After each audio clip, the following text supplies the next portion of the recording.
everybody. Welcome to podcast number 121. You think we get ready for these podcasts every week? We have a whole week, and literally the intro to the podcast going on, and Tim Wiseman lets me know, I just sent you some pictures. Oh, thanks, Tim. Surprise. Carrie, I noticed on the open... Well, you guys are carrying on the conversation. Yeah. I have to be doing work on the side, but thanks, Tim. That's awesome. Anyways, what's going on, guys? Carrie, I saw in the opening icon artwork that you added Dexter's hat to the mix. Like the 5P of the hat. And I also added Adam into it, and he wasn't even watching. His head was down. He was. I was sharing the podcast, boys. Promotion. Yeah, but Adam's wearing a hat though. I think you need to take that off and get the slick back hair or something. Oh, that's fair. I'm like a 50-50 on all that stuff. Can you make his hair like Tommy? Was it Tommy Wiggles, the guy from Rugrats? Like it's the same amount of hair that I think he has slicked back there. That was after my time, Timmy. Do you really want to compare hair? What is Rugrats? You don't know what Rugrats? Oh man, I'm a little. I feel young now. I feel young. Yeah. So thanks. Not fair. So obviously, this past weekend, the Manitoba Open started up once again for the year 2021. It's been a few years since they ran it at St. James Lanes and Lounge in Winnipeg. It was 133 entries. I think it was 97 individuals. Like, don't quote me on that. I'm not sure, but I do know it was 133 entries for the tournament through 4 shifts. Great turnout. It was really well done. Tournament format was a little out there, but I think that was the goal for them, to have produce something that's different and all that stuff. And it was quite the thing. Now, Carrie, you obviously made it to the final 16. So you played Saturday shifts, got there Friday, played the Baker Friday night, but it looked like it was, from all accounts, I followed those stats along and sort of seeing the people playing in the shifts, but how was it for you playing? Obviously you played pretty good and got far. Yeah, so I'll go through kind of my insight into it, obviously, because we don't have Dexters while we're here. But so we got there Friday evening. We ran into some flight delays, so they held off the Bakers for 5 minutes for us while we got dropped off by the legend Sandy Anderson. Came and picked us up at the airport. Awesome. Very nice. So we got dropped off there. We played the Bakers. It was me, Dexter, Anthony Street, and Aaron Arndt. We finished third. We lost to the eventual winners, which I think was Scotty Barber, Marcello, Schneider, and that's gonna sting. Santino. Is that? Yeah. Was it the three? All 4 of them? I think so. Yeah. They won the Bakers, and then we played Saturday morning. I shot, I think it was just under 19.5, enough to make the 48 cut. But I decided to play again to make the top 20 cut, because I guaranteed you in a later day on Sunday, you get to sleep in and you're guaranteed your $300, I think, based on their entry level. But we end up getting $400 for the cut. So we got our double entry back for the. Well, we talked before, that was the goal, right? Is to shoot for the top 20. And I think that's the fun part of the future, is you want to shoot for that top 20, which encourages re-entries.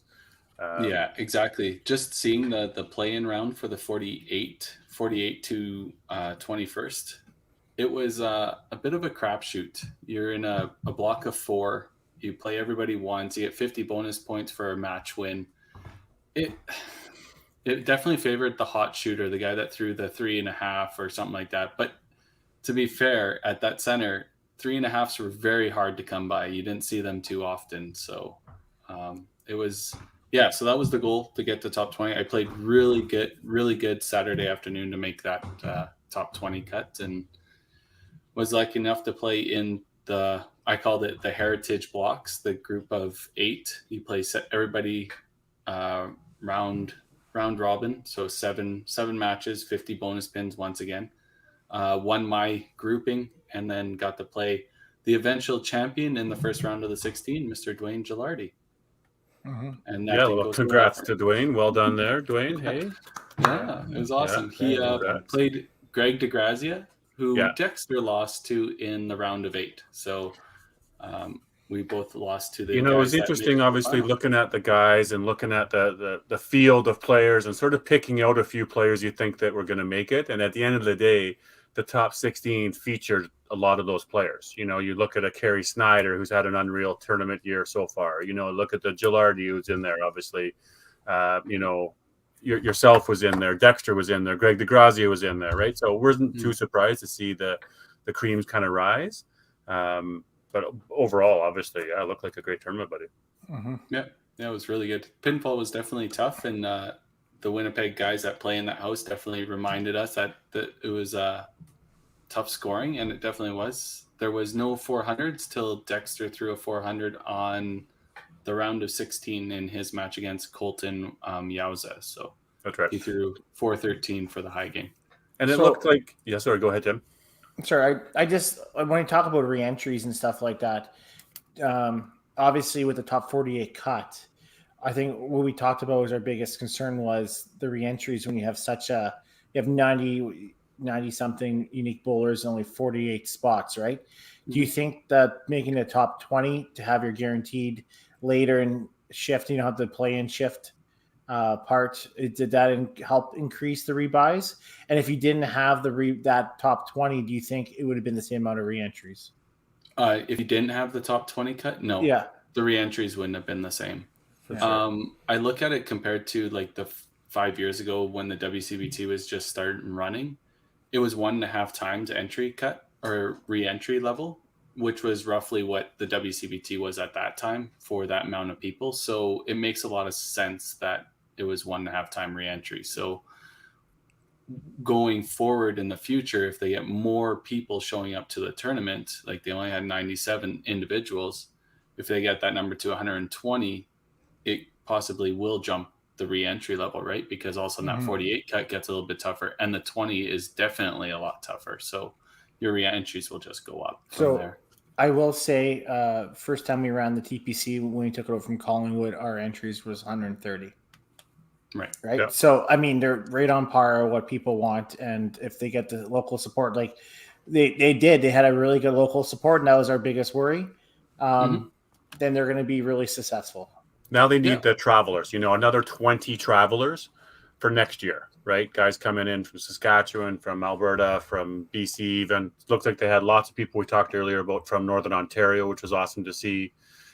You know, more people from local. You know, another 20 to 30 players gives another 40 entries. So now next year you're up to 160, 170, right? It'll creep up there. But yeah, I like all the fact that Dexter's chirping and commenting every minute, but yet he's not on the podcast here. Guys, I should have pre-warned you. He said he was going to talk on it. I said we're not going to even acknowledge him, and that's take a night off, bud. Take a night off, Dex. You can just. So you mentioned that you know, get those extra 20 to 30 travelers, right? I think the biggest key to that is going to be the additional offering that, you know, potentially becoming part of the WCBT tour stops, right? What's the kind of, you know, procedures of a tournament getting in, or is it a 1 year or a 2 year? Like how does that all work, Kerry? Right. So their goal was to be a part of the WCBT. That was kind of the whole mainstay of them bringing the tournament back and stuff like that. So the WCBT kind of had some eligibility criteria that they have to hit. And they definitely hit all the criteria. So now it goes to a vote at the AGM by the rest of the tournaments and the WCBT board, and they vote to see if the board and the tour decides if it's sustainable or they think it's sustainable. I personally don't see a problem with it. They reached 133 entries. They have a $200 entry fee. They have at least a 32 cut, which is one of the eligibility criterias. And and it was run super smooth. The Divinis did a fantastic job. It's and I like Amanda's comments afterwards. Obviously learned a few things. I think, you know, obviously the live stream, you know, looking at cameras, you know, following it from a fan standpoint, it was easy to, lots of stats and stuff was there, but it was a little bit sort of confusing, if you will, but yet the information was there. You just had to search for it, and they kind of worked at it. So I love the fact that they're already looking at how to make it better, and it will be, right? So Yeah. I think the hardest part is getting through the different levels of the finals, right? Understanding how the finals are broken down and how to get into it and stuff like that. But once it becomes kind of like a mainstay tournament, the common knowledge will just carry on, right? It'll be word of mouth. People will learn it that way and stuff. They'll know what's going on and figuring it out for sure. They will. Yeah, exactly. No, it was different too, right? I know they haven't hosted a tournament in such a long time, but they definitely put on a great show, and it was neat to see some old faces that we don't see very often anymore, and a lot of new faces too. St. James has quite a heck of a, I guess you'd call it like a house bowling. How would you explain that? Players from the house that are all decent players that were there help representing the center and playing in the tournament themselves. So they have their Winnipeg version of or St. James version of the Average Joes. Is that what I'm hearing? These guys might be a little bit better than the Average Joes. Yeah, a little down Average Joes. And less annoying, probably. Average Joes. Average Joes are sure gaining steam. They're looking at expansion team for Pro League whenever this happens. They're ready and willing. They already got their sponsorship. Yeah. They are in. So yeah, love it. No, they have a great support out there. So, I guess the thing on the weekend, maybe you can maybe explain. I don't know if you want to, but the hashtag Pissloonies. Is that a new trend that's going on? Is that a no? I don't think he wants to explain it. We're good. Hey, I'll leave that story for the end of the podcast. So if people want to stick around, I have a heck of a story for you, and it might be coming from Thompson, Manitoba. So and it involves also podcast member, a friend, Jeff Bourne. Oh no! How about Tim just throwing it up? Tim just throwing it in, right? The story then, because you just blew the whole. 5 surprise! Tim blew a story. Yeah, shocking. Yeah. Hey, good thing WWE got postponed, Timmy? Oh yeah, you know what? Your wife said otherwise. It wasn't a big deal. Don't have one. Sorry. Yeah. I'm glad you guys had fun there, man. That's awesome to hear. That Winnipeg's always been such a great time and good memories when I played. So I'm looking forward to coming back for sure too. Yeah. All right. Well, let's pay some bills here first before we bring in our special guest of the week. We have patreon.com/5pin universe. You can become a patron of the 5pin universe for as little as $2 a month, helping us bring these podcasts to you every week, unless we run into something going on the week that we can't do it. But I think we have one more podcast this year, and then we're going to take a couple weeks off, and then we'll be back shortly after that. So maybe we'll throw in some Christmas stuff while we're thinking about it. And our sponsor of the week, once again, is All-Star Bowling Sales. I will be doing a draw again today. I will post it after we run their commercial.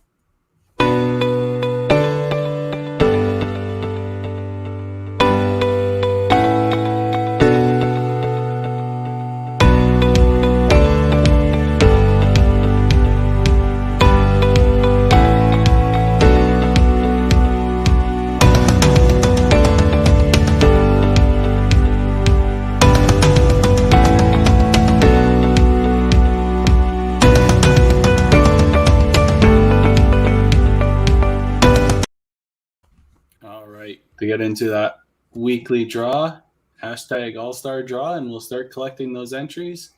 You have to comment that in the comment section, and we'll pull it in for you. All right, Weber, get your entry in.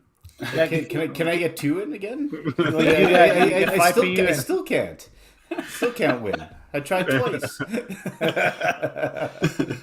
All right, we'll bring in our special guest of the week.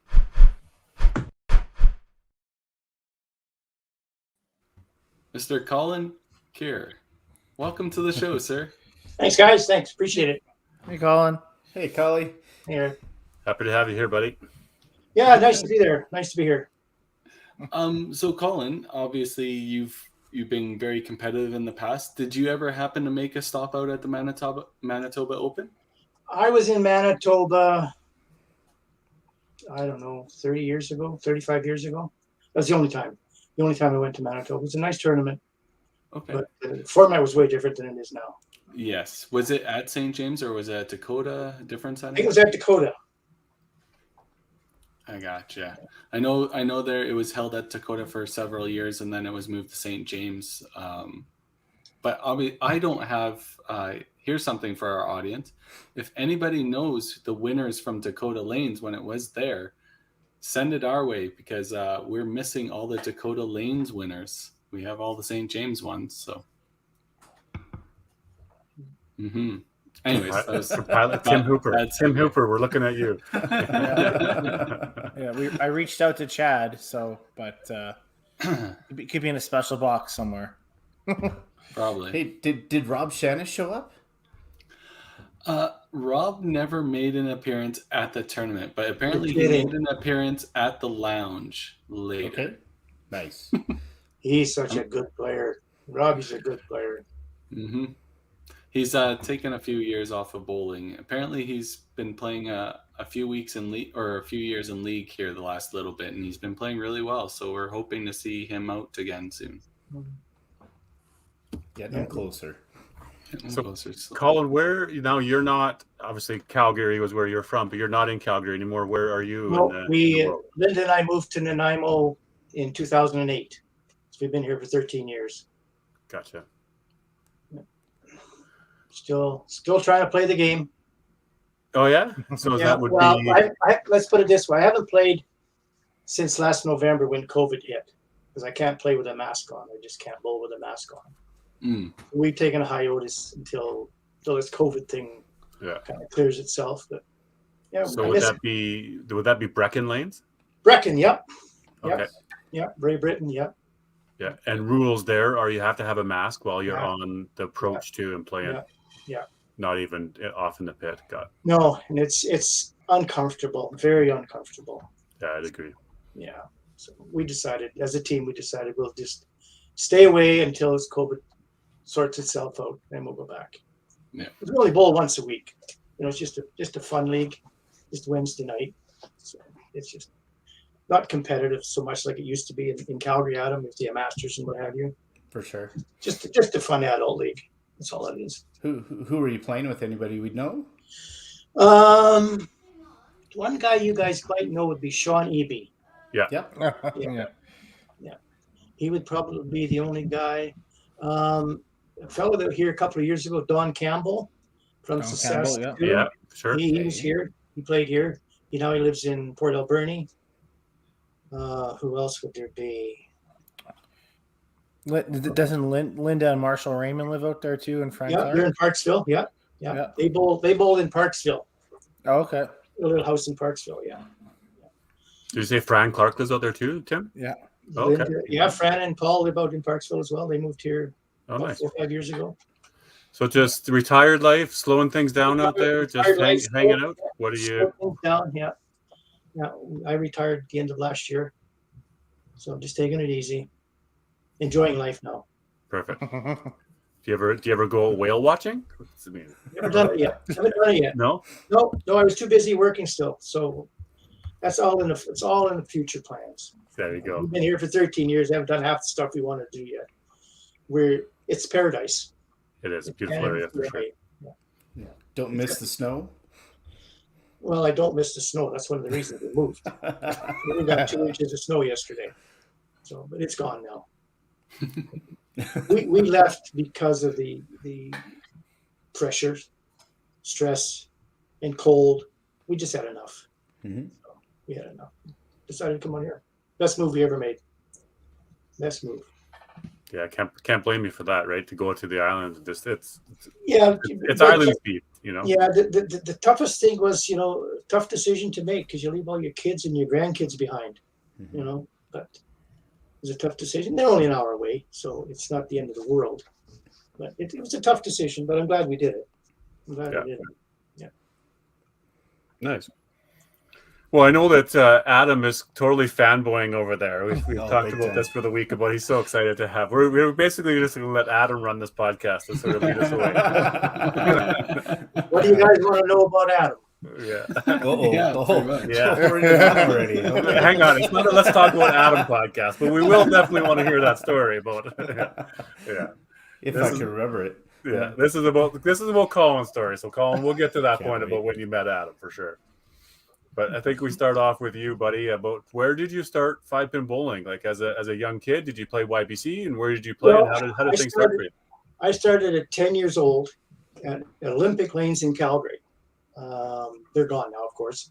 There was no YBC when we started. It was just a bunch of kids bowled on Saturday mornings. Cost us 75 cents for 3 games. And we'd play our 3 games and then go home, come back every Saturday. Sort of like a YBC program, but it wasn't YBC back then. That was 1960. But then I met a lot of good players from those years too. Probably guys you guys maybe not have heard of. Rick Nawasad, Rick Nawasad. Adam. Yeah, I'm in a golf draft with him on Sunday. Tom Parker. Probably don't know him. Don't know Tom. One guy you would probably know, I met him, I would say in about 1964, and to this day he's still my best friend, Mr. Joe Wood. Met That's him awesome. about 64. Yeah. We bowled in that same league for years. Then I moved on, got a little older, entered a few tournaments, got some decent scores. And in 1967, I won the high schools, which I think you guys call it the Youth Challenge now. Or 1967, I won that. It was my first big tournament win. It was awesome. Now, was it all the different high schools in Calgary sent teams? Yep, or sent yep. bowls? No, it was open. It was an open tournament. Anybody in high school could enter it.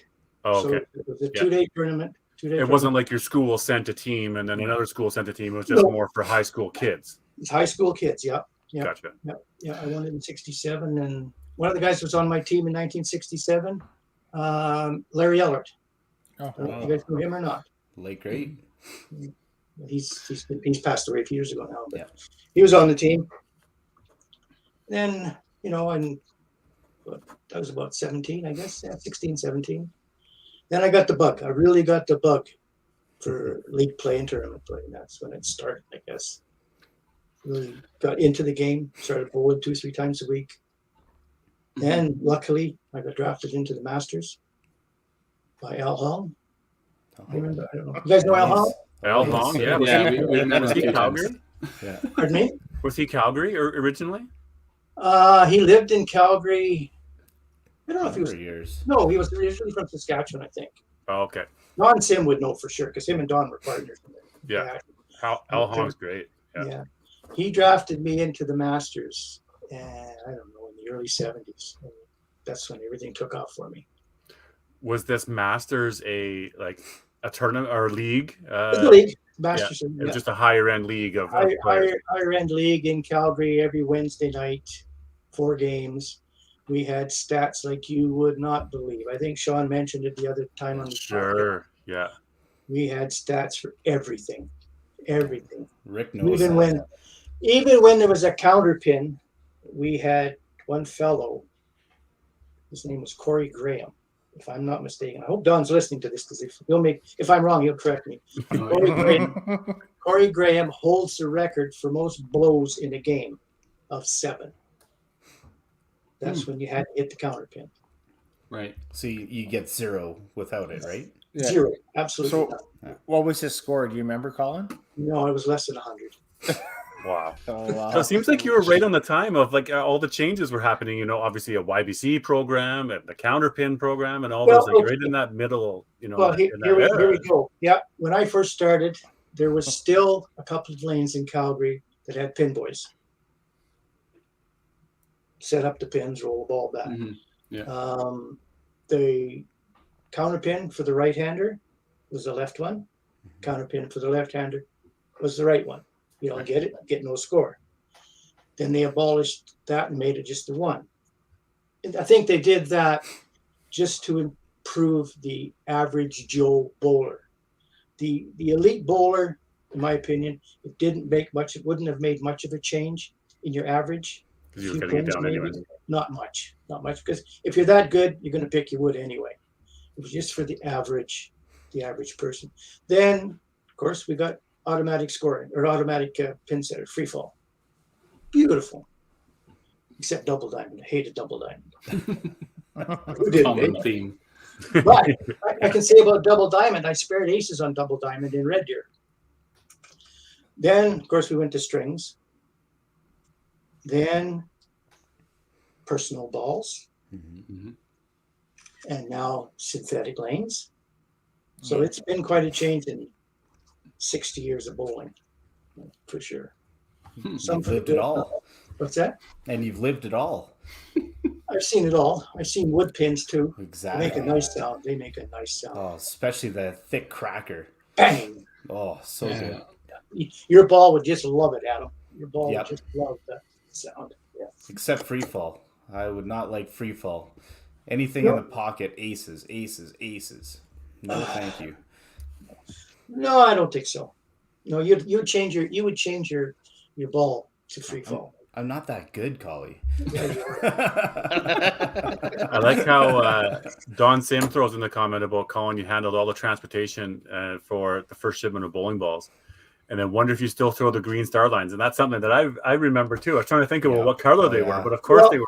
And a big hook too, right? Like, yeah. Don started bringing the balls in from Perella. Yeah. And I was working for a company that I worked for 33 years. I did all the customs work for them. So Don approached me and asked me if I could help him with bringing these balls into Canada through customs. And yeah, we did, Don and I did that for probably 3 or 4 years.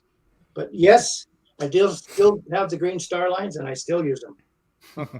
They are marked 1 and 2. So one number ball. Don't we all have superstitions? Yes. Oh, yes. you have a primary and a secondary, yeah. Do you throw the second ball first? Never. Perfect. Never throw the second ball first. Always throw the first ball first. Except for the 11th strike. Then you throw the second one. Maybe that's my problem. But how many times do you press the reset button though, Colin, on that? My name's not Adam.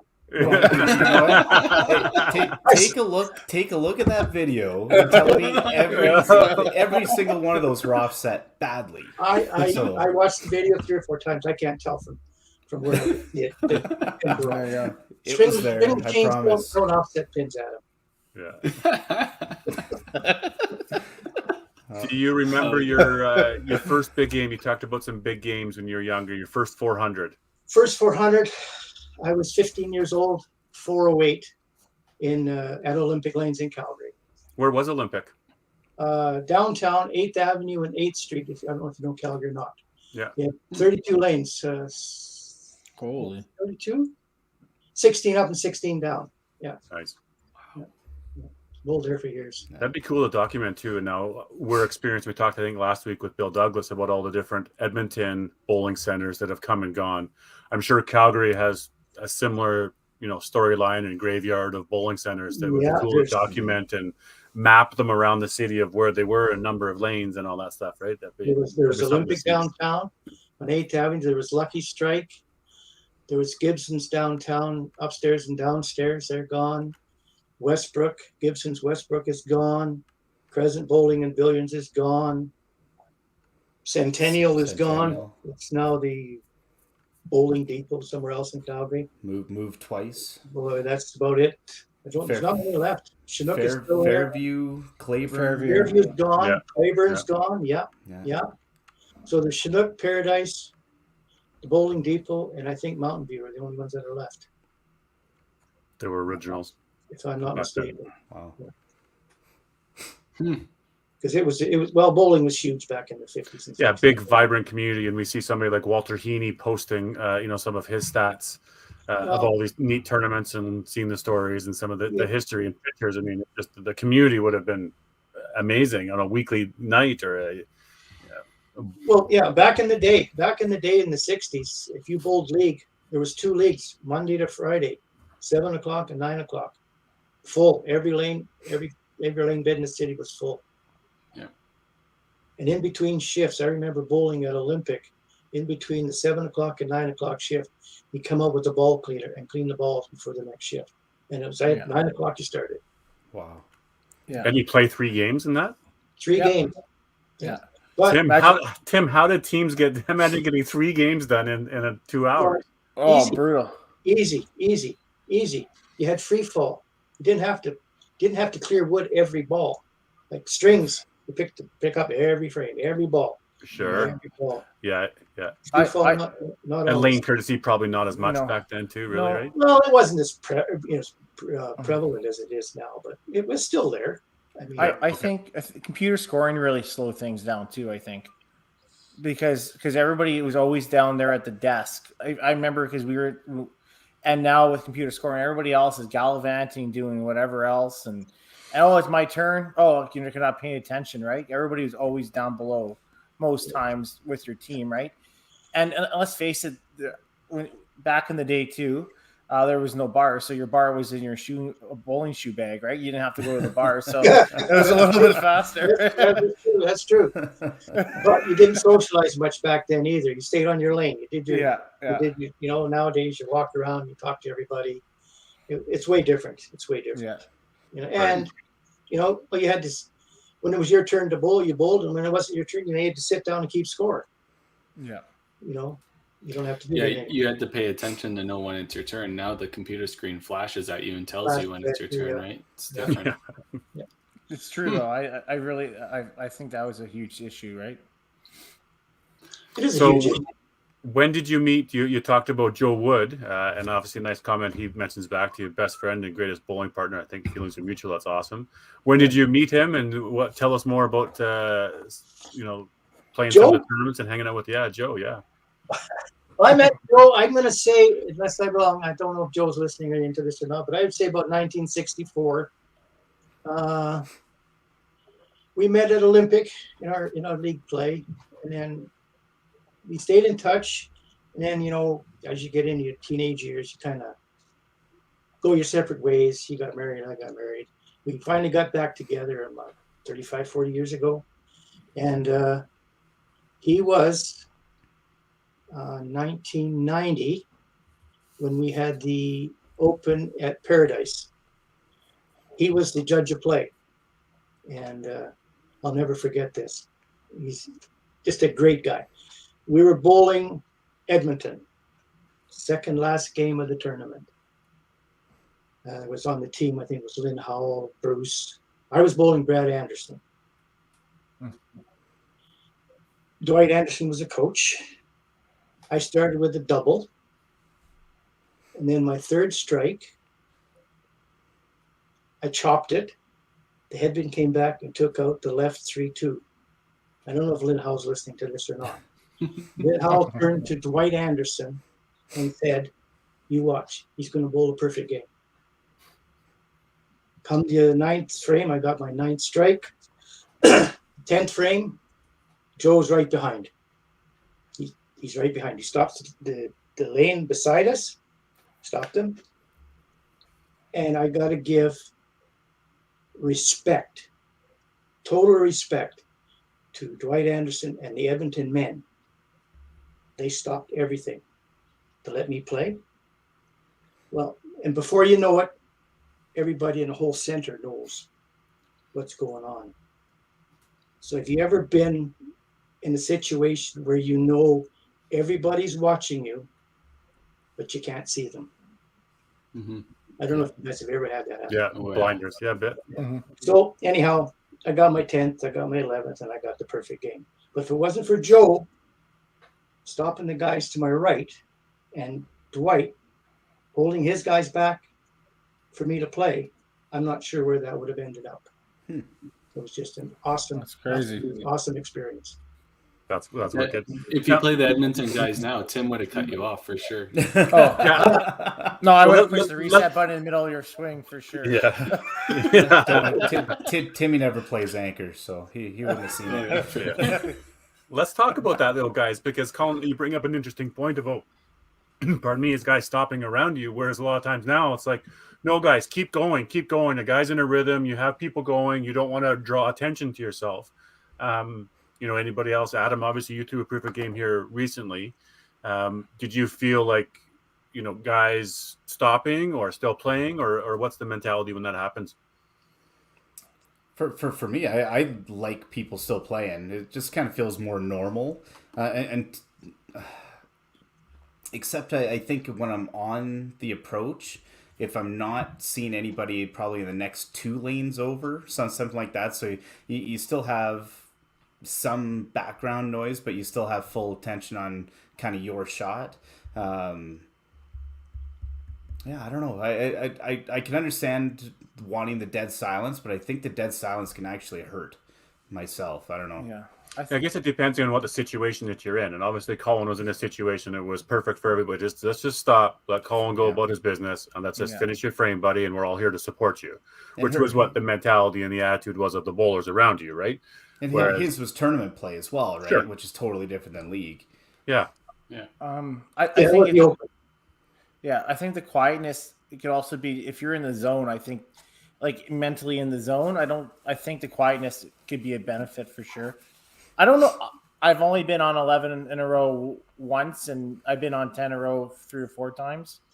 Tim, let me tell the story. Yeah. Because I've been there a few times now. Yeah, I haven't thrown my perfect yet. So At the Open qualifying, the whole center shut down, like when I was throwing my perfect game in 10. So I kind of understand where Colin's coming from that point. But at Masters, everybody just continued to bowl like it was normal. So I've had both sides of it, and I don't think it really matters. I think you're kind of in the zone, like Tim was saying. You're in the zone. It doesn't matter if everybody stops or if the play continues around you. I guess as long as nobody's like crowding you and watching over your shoulder, I think that's kind of maybe where the issue would come in. But I don't know. Well, I think for everybody, it's probably a little different. Yeah. For everybody. For me, it didn't matter to me. I mean, I guess you're like Kerry, like you say, you get in a zone, and it doesn't matter if there's a guy beside you, behind you, 100 people behind you. It just doesn't matter. It just doesn't matter. You're in that zone. You know what you got to do. You got your rhythm. You've got the things you do all the and you just carry on that way. Yeah. There you go. Yeah, The 12 strike is no different. The 12 strike is no different than the first one. Yeah. It's just one in a row.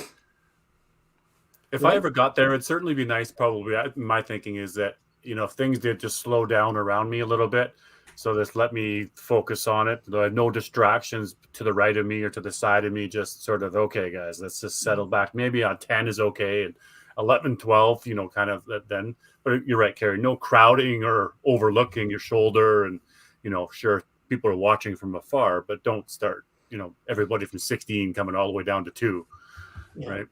Yeah. Well, now everybody's got the camera out too, right? So and you know the camera's coming out. I mean, nowadays, anybody that's bowling 5-pin, that's shooting a perfect game, you know the camera's coming out, and you're probably going live, right? Yeah. mm-hmm. Yeah.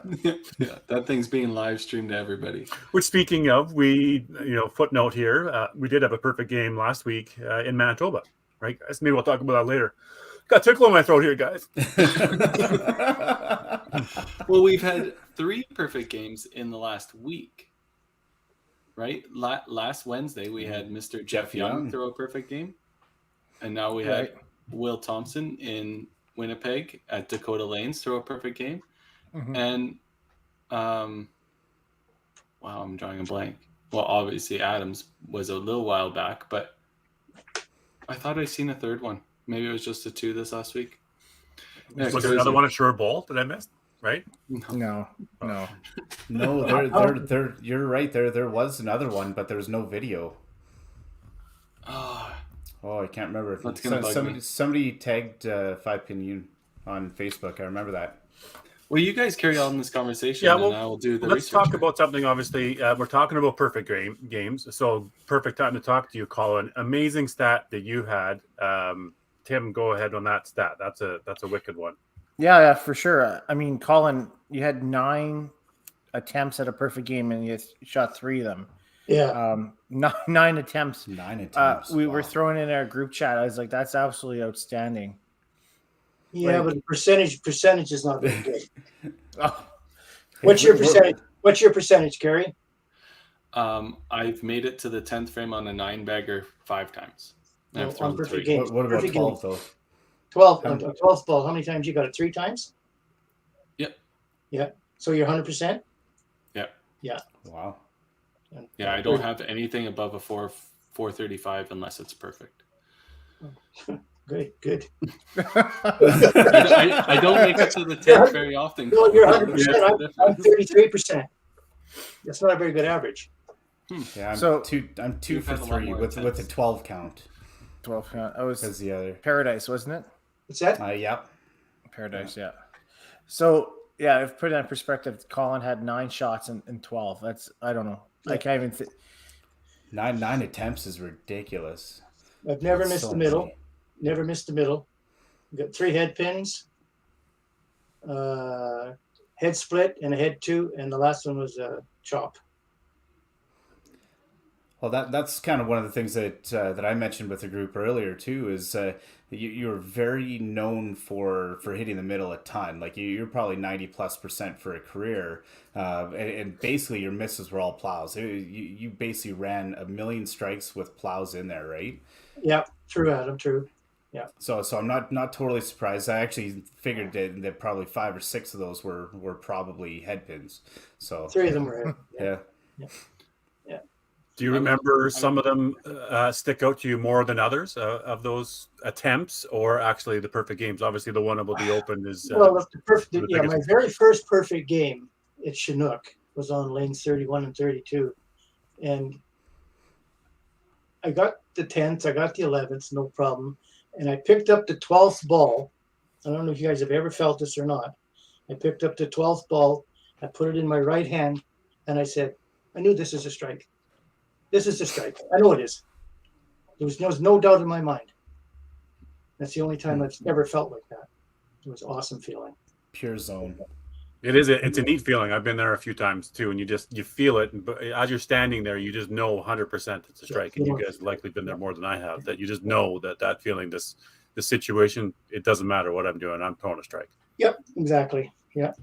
Like a weird calmness. Yeah. In a shot where there should be like no calm. But on the same side, I've been standing on the approach and knowing that there's going to be a head pin, and no matter what I try to do to not get a head pin, it's still going to be a head pin, right? And sure enough, Yeah, there you go. it's a head pin. Talk yourself into it. Yeah. Talk into it. Yeah, for Yeah. sure. But how about some of the other perfect games, Colin? Where were those at? And you talked about the second. Where was the third? And then some of those attempts. Any of those stand out to big situations, big tournaments, or where they might have been that you didn't get it? The second one was at Centennial Lanes in Calgary. League play. We were bowling on lanes 5 and 6. And another friend of mine, he's passed away now. His name is Wayne Gerling. He was bowling on lanes 1 and 2. We both started with a 9-bagger. So the whole league shut down. I bowled first and got my 10th strike. He bowled in the 10th frame. He punched. So everybody came over and watched me finish off. Yeah. And boom, 2 more strikes and I was done. The third one was at the Open in 1990 at Paradise. That Joe, when we talked about Joe Wood a few minutes ago. Yeah. That was the third one. That's cool. Yeah. Taking you back a little bit too, we got a footnote here about your brother Daryl winning a tournament too, the high school championships. What was that about? Well, he won it in 1966. He's 2 years older than me. He was him and I were pretty close when we were kids. We did everything together. If we played baseball, he waited for me to get old enough to play Little League. So we played and we bowled together for years and years and years and years. But that was the only big tournament he ever won, was the high schools in 1966. He's a southpaw. He was a And pretty you good won player. it the year. You won it the Yeah, year right directly after. after that. The next year, yeah. Must have been a happy household. It was back then, yeah. Now, were you friends about it, or did you get very competitive about it, like many other brothers we know? Like Well, we were competitive enough. You know. How do you say that? Linda answered the phone.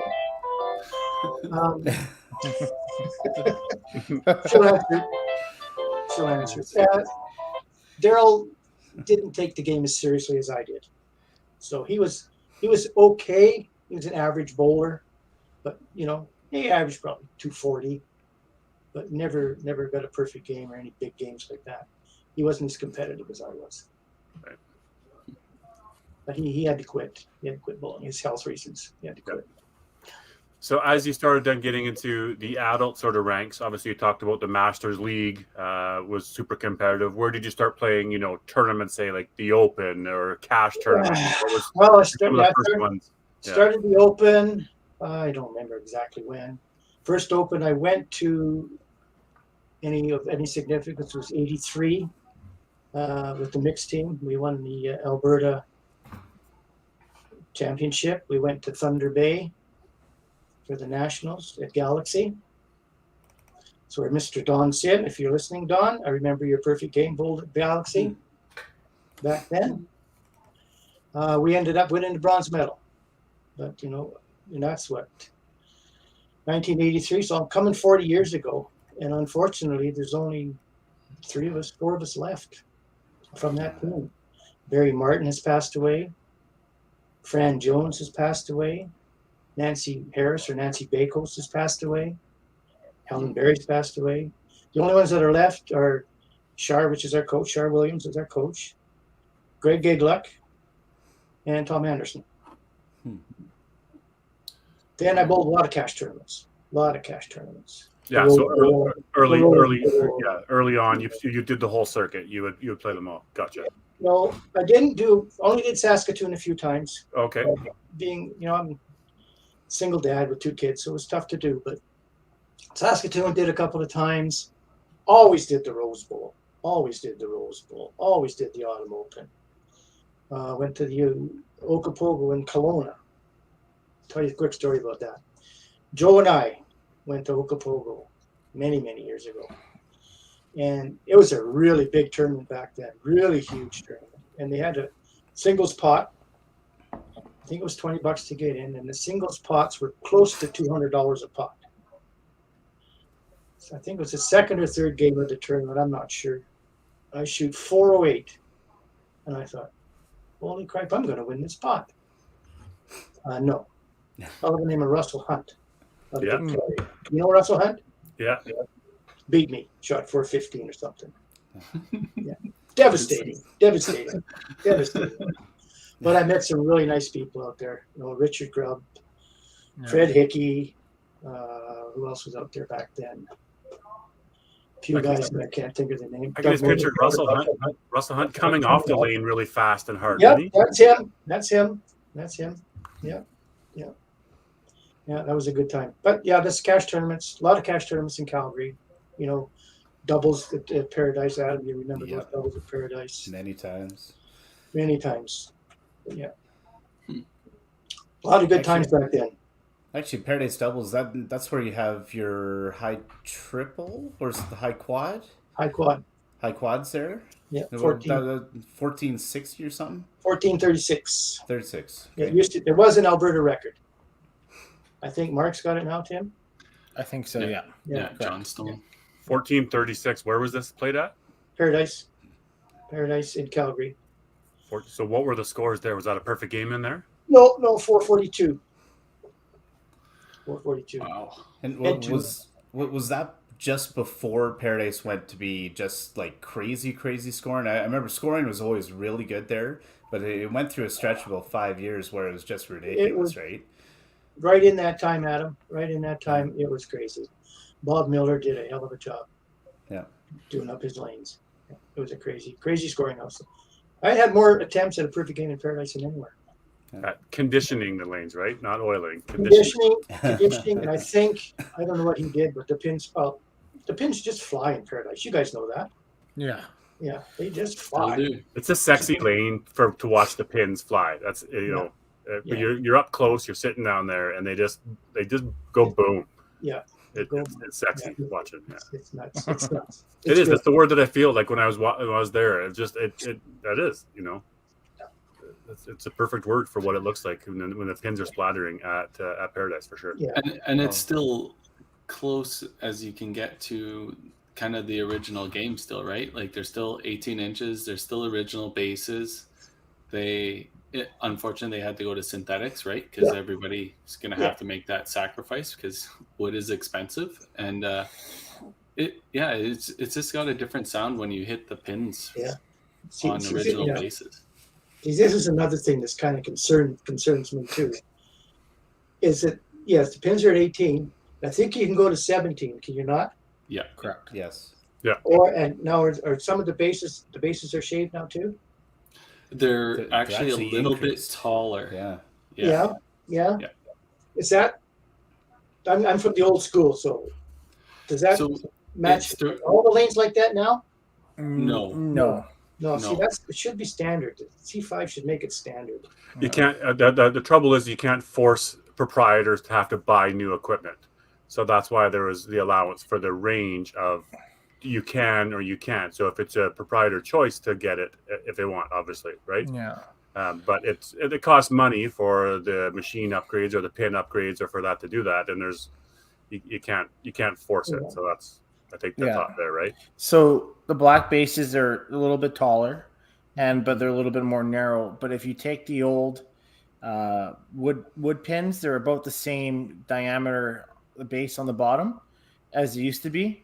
The black, sorry, the white bases out there nowadays on the plastic are actually thicker than the old wood pins are. So when I changed over to the black ones, I found about scoring to be about 12 pins higher on average. Yeah. Now, I found it probably easier for our ladies and for our like seniors to get the late following ones, and obviously the higher average bowlers. I mean, it went up exponentially. I think that's fair. The 17 inches, I still have my my issues with it a little bit, right? But if you mix them all together, it becomes quite something. How many of them, Tim? We talked about this before, but remind me, how many centers across the country are 17 inches? I would like to say probably no more than 5. Okay, in all of the country, there's only 5 centers that are 17 inch base. No more that I can think of top of my head. I think Nebs, and I think Bonnie Doon is, and I think Bronx is, and there's probably a couple other ones that we just don't know about. Right. So if anybody knows any centers are 17 inches out there, fire us just so we have conversation. Yeah. So those are the only ones I can think of. Right. Okay. Yeah. Yeah. It's all based on the average bowler, right? The average Joe coming off the street. Yeah. But they try for it, but everybody knows whatever that you kind of grease it up for the average bowler, it's just going to make the better bowler, like all of us here, have higher scores and kind of separate that even more, right? Yeah, of course. As we talked about on podcasts, it basically killed our Wednesday night match play league at Bonnie Doon, right? It actually was probably the big reason why it died, because the scores became too big, and all of a sudden it just became too inflated, and it just didn't work out anymore. Well, if you punch on your triple, the other guy goes 5-bagger, you might as well just shake hands there. It's over. Crazy game. Yeah, it came more about striking than bowling, grinding, right? 5-pin's always been kind of a grindy game. Like, I understand it's not as grinding as candlepin or duckpin, but it's not 10-pin, right? Where you expect to strike every hit or a 9 count. 5-pin, there's got to be a little bit of a grind, and once you make the scoring too easy, it kills the competitive side, I think, a little bit more. It definitely probably helps your entertainment value, but I think for the weekly basis, obviously is where you guys found it too much. But playing individual tournaments there, whether it's the Open qualifying or we just had POA tournament there or our Masters there, it's kind of fun, right? It's I'd like to. I think it's kind of fun, but I get it from your standpoint on a weekly basis of just running 8-baggers and 9-baggers. It's not fun really anymore. So the novelty wears off at that limitation, right? It's funny. It's not that much of a difference, but you went overboard. It's no fun anymore. It's no fun for the elite level bowlers, not for the average leagues and the regular leagues, just for that really high end league. The guys are already averaging 260, 270. Now you've got the entire league over 260, 270. Yeah. Right. There's your 300 average bowlers. It's a different level, which. Yeah. Quite frankly, I think it actually narrowed that gap, right? Because there was less grind, just like Harry was mentioning, and you put your years in the game, you put your you're practicing to the game to get better and better on corner spares and things like that. And now all of a sudden, those type of conditions completely take that away, right? Yeah, it eliminated the guys that picked 95% of their spares, right? It eliminated that portion of the game. It's now all of a sudden the guy that hits the middle 90, or the guy that hit the middle 95% of the time, punched a few times in there, had to pick their corners. Now the guy that's hitting the middle 85 is striking just as much as they are. Like yeah. I don't know. We kind of always come back to that about that whole situation. I'd like to hear, Yeah. I bring up other bowling centers. Do they have the same experience? I don't know, we're getting totally off topic here. In their leagues. So Nebs, did you guys have a really high-end league that happened to? Or Nebs didn't have that issue. Only reason why Nebs didn't have that issue is they didn't have the black bases on. Oh, okay. So there's a difference, another variable. Right. And then I think they went to black bases now, and I don't know if their league was the same caliber as what our league was. I don't know if Colin remembers the Wednesday night league or heard about the Wednesday night league we used to have. Used to be at Skona, used to be at Windsor back in the day, and whatnot. It's a cap system, so you bring your 3 players in, and you just had to be under a cap. And most times it was like, $720 for your 3 players, or sometimes it was $717 or whatnot. Some years, when it was going to the end of the year, at the end of the run of the league, it was like $780. It was like $780, $773, and I'm like, it's literally 60 pins higher the cap of the mean average than it was 5 or 6 years ago, right? Mm-hmm. And so that just shows you the difference in the pinfall. There was absolutely astonishing. Yeah, I think probably the best 2 pinfall houses I ever played in would have been Paradise and KG. KG. Story. Yeah, tell us about KG and your experiences there, buddy. I mean, I remember my early days too, coming down and first couple invitationals, and there was Colin Keir there playing at these events, and that was my first time introducing to you. And incredible scoring house. Unfortunately, I never did that well there. I only got past. I think I won 3 matches on the A side once. Got a couple of times. Boom, boom, gone. But I'd shoot, a decent score. Just get killed. But it was a great scoring house and a great, very well-run tournament. Don Sim and I went there a couple of times. And you would have been, would you have played in the Invitational? No, I didn't play the Invitational. No. Okay. No, just played the regular tournament. What are some of the kind of the top finishes of your cash circuit back in the day? For what, tournaments? Yeah, like cash tournaments, high placings, anything that's memorable. Mine. Yeah. I finished second twice at the Autumn Open. Bruce beat me once, and Steve Largent, I think his name was, from Vancouver, beat me once. I won City Calgary twice. Well, that's not a cash tournament, but that's okay.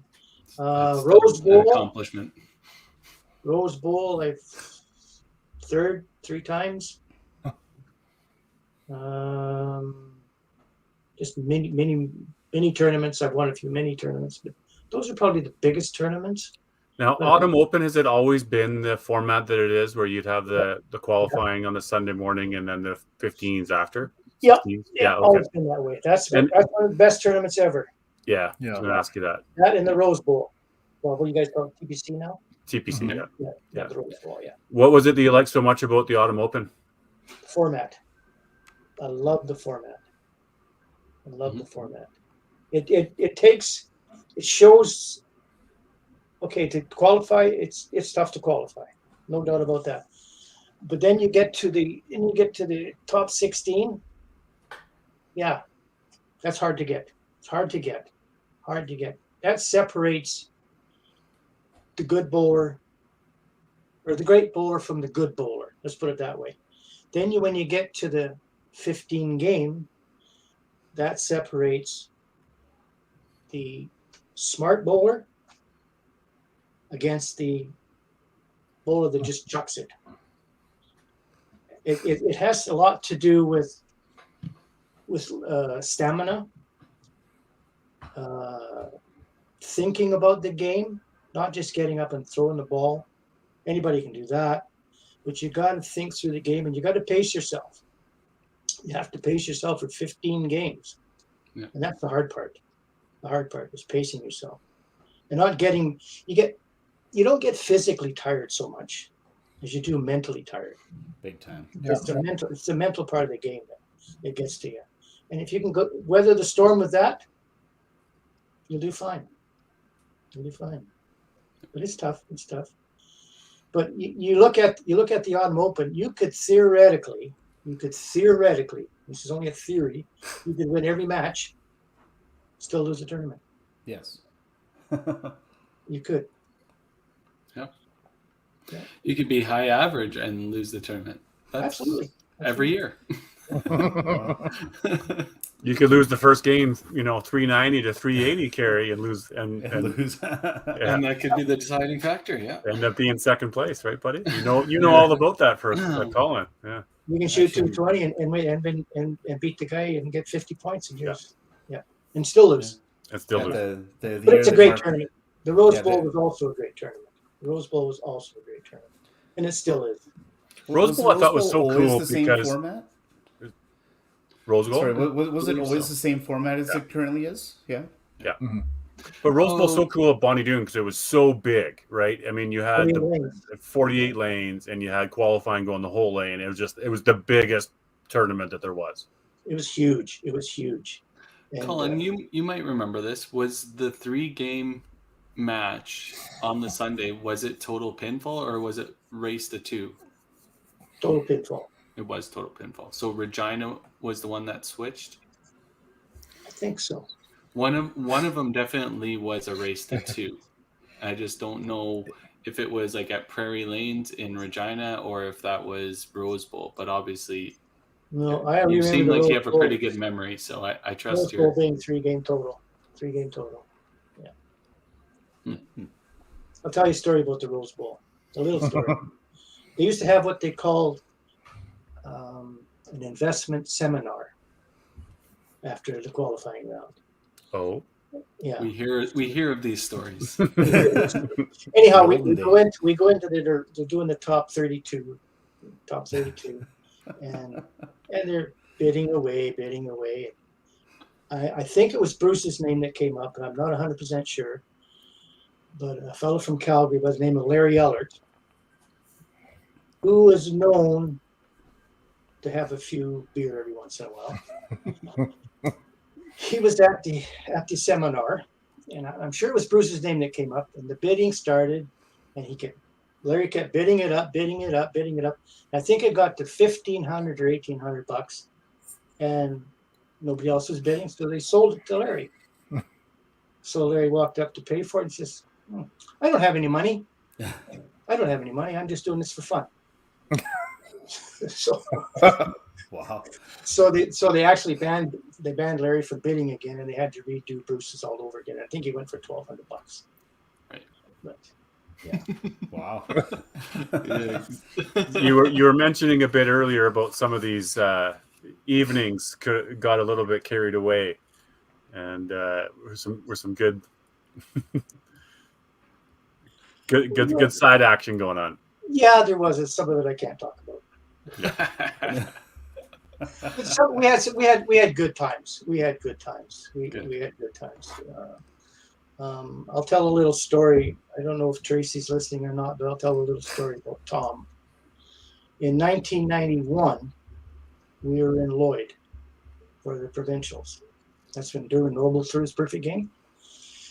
We're sitting at the banquet, and Tom came up, and I was chatting with somebody, and Tom came up and he stuck his tongue in my ear. True story. Joe, if you're listening, you'll know. I literally heard this story this weekend. Did you? Yes. So anyhow, I just said to him, Tom, that's okay. I will get you. Someday I will get back at you. So in 92, we're in Medicine Hat for the provincials. And we're at the banquet. and we're having dinner, and Tom was over with the Edmonton team, and I'm with our team, and Marshall Raymond, Linda's husband. And I said to Marshall, we got to get Tom. And he said, well, what do you want to do? I said, well, just follow my lead. So we went to the bar. I bought an ouzo for Tom. I bought a shot of ouzo for Tom, a shot of water for Marshall, and a shot of water for me. Went back to Tom's table. Tom, we bought you a drink. So threw it back.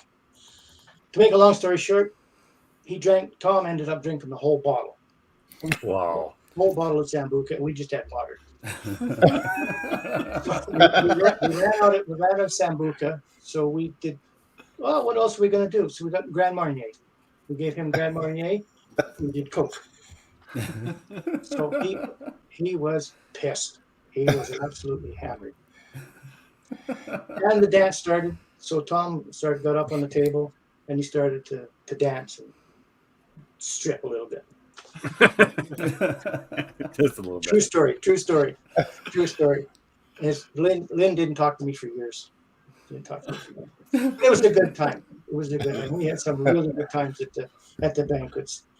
We used to we had a kid on our team. His name was Alan. I can't remember his last name. And we took him around to all the hospitality rooms and he said, Alan, these are legends.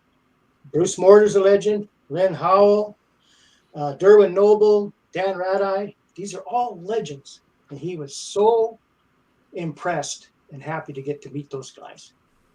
It was just absolutely, it was wonderful for him. Those open experiences for you were pretty cool. I mean, I remember, my rookie years, I think you were still playing and playing against you, and even Joe Wood was obviously on the teams. And, I was probably one of those players coming in, and obviously being from Calgary, this is Colin Keir. This is the guy. So, yeah. Definitely some good memories. My mom might get a little upset. Yes. Six-time Open Provincial champion, Colin. Talk about some of those Open Provincial teams that you would have played on, and winning those teams. 1989, Red Deer. That was the Nationals. Red Deer was the provincial. I think we're at Edmonton. On the team was myself, Don Sim, Brian Rossetti, a guy we called the Gooner, Harry Farquharson. Yeah. Who else was on the team? Brian Rossetti. I think Brian was on the team. Yeah, so we won that. We were playing in Edmonton, and we were playing north. I'm not sure if it was the north or south. It doesn't really matter. We were losing badly. We ended up going 4-4 in the game. Oh. The only reason we got 4 points was Terry shot a 398 and give us 4 points. That set us going for the rest of the weekend. That one game that we threw. You remember Terry, right, Adam? Oh, big time, yeah. Yeah, that ball he threw, that big loft ball out to the middle of the lane. He had so much torque in that shot. Yeah. Like basically right down all the way through it. It was crazy. His back must have been hurting. He made the CBC one time, and on air, he spared aces. On air. Wow. Yeah, and I guess it would have been in Toronto back in Toronto. But then in 95, 89, we went to Red Deer in 89 for the Nationals. We did it okay. We ended up losing to Ontario in the men's final. So we got the silver medal. Ontario got the gold. Unfortunately, I never got a gold medal. 95, we got the silver again. 98 in Galaxy in Thunder Bay, we got the silver again on the mixed team. We lost round robin. We went 14 or 15-1. We lost. The only game we lost to was Quebec. So in the final, all we had to do, was beat Quebec one time. They beat us the first game. Second game, they beat us by 2 pins. Oh, wow. So, but that just goes to show what you need to do is pick up your wood. If one of us or anybody would have counted 15 instead of 12 on one particular frame, that could have made the difference.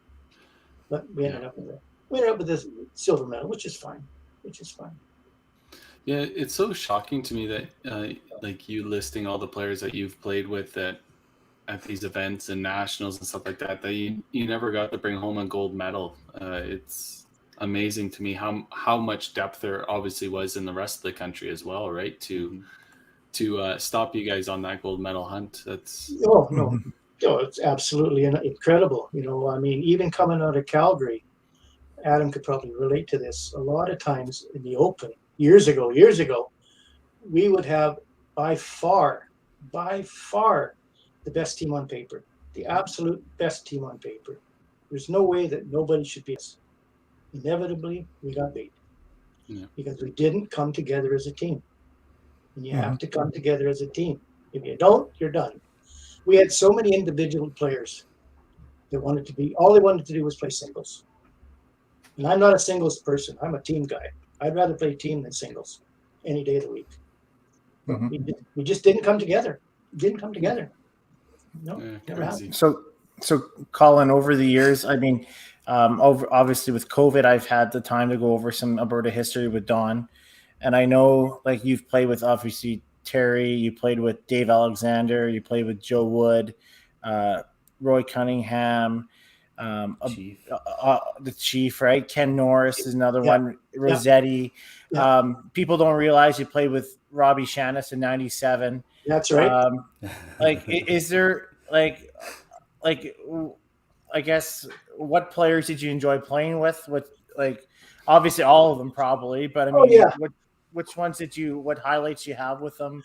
Because those are incredible players, right? Yeah, I would say, one of the best guys I can't say the best or one or two.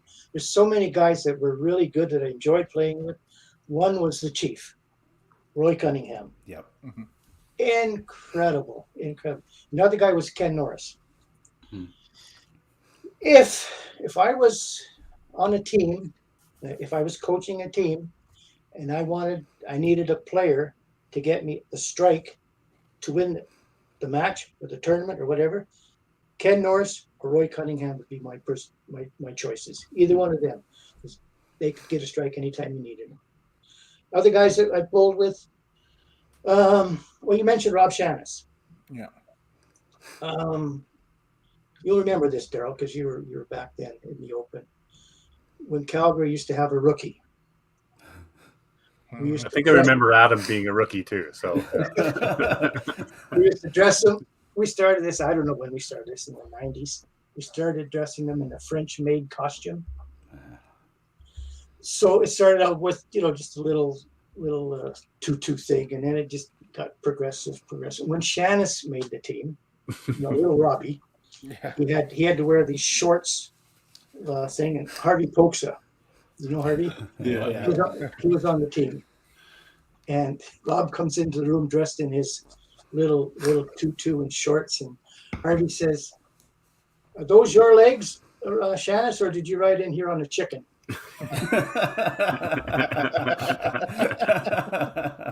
Sean Smith was the very first guy that we dressed up. There he is. Yeah. That was original. Yeah, and that was a rite of passage, though, for Calgarians, man. And you guys, that was But as time went on, we got the wrath from the Alberta Five. Yeah, probably. Well, cancel culture eventually sort of said, "Okay, this probably isn't." Quit doing it. You got to quit doing it. So yeah, well, I think the Youth Challenge even did it too. There was for youth doing it, so sort of okay. Well, the one thing from that uniform that I hope somebody still has is like the front, where basically all the names of the individuals who wore it. I hope that's still around somewhere. The rest of the uniform could go somewhere. Yeah, I thought your mom had that, Adam. I don't believe so. No. I know there's pictures everywhere of everyone, but I truly hope that part of the uniform got salvaged some point, because Yeah. even the names that are on that list are pretty incredible. Well, that's what Yeah. I'm saying. Is there a list somewhere of all the names? Because there's only one rookie a year, right? If there were 3 rookies, did you just pick the one? Yeah, it had to be on the men's team, though. Had to be on the men's team. Okay. Okay, so let me get this straight then. So why did Ron Sandness not get it instead of me? Big Daddy. Yeah. Big Daddy. Because you don't tell It's Big good. Daddy to wear it. Nope, nothing. Nope. Yeah. Okay, Adam. You tell him. Yeah, nope, I wasn't going to. I like the comment, Colin, you said earlier about Ken Norris or Cunningham would be the guys that you would pick to take the 2 shots. It'd be interesting to see people that are watching and listening right now. You can only pick 2 people. Who would they be? Right. Yeah. So let's see a bunch of them in the comments. It'll probably be different age groups, different people, wherever you are in the country. Try to be creative, but pick 2 people to see it. Let's see what kind of names we get. I mean, we've talked about a Holdsworth. I mean, a guy said Bruce said that. I bowled with Kevin in 95. Right. Great guy. But you got to pick the 2 guys of Norris and Cunningham. Quickly, guys, Kerry, starting with you, who would be the 2 people that you would put to throw a shot at the end? So are we saying like at the height of their where they were? Yeah. Oh man. Yeah, at their not today, who would it be? It would be at the height of their prime. Who would be the 2 guys that you would throw down to pick a shot? I know this is hard, isn't it? Obviously, you could pick a million people, but I would have to stick around. My Gino obviously would be huge, and I would have to say Johnstone. Man, when they were at the top, and when they were the best players, it was a guarantee they were throwing a strike. There was no doubt about it. Tim, how about you, bud?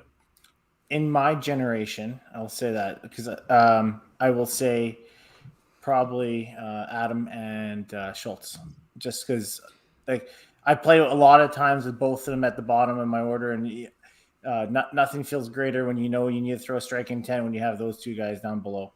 Yeah. Adam, how about you? I'll go one older, one newer, and unfortunately they're the same guys as most guys. Gene Zebarth and Matt Schultz. Yeah.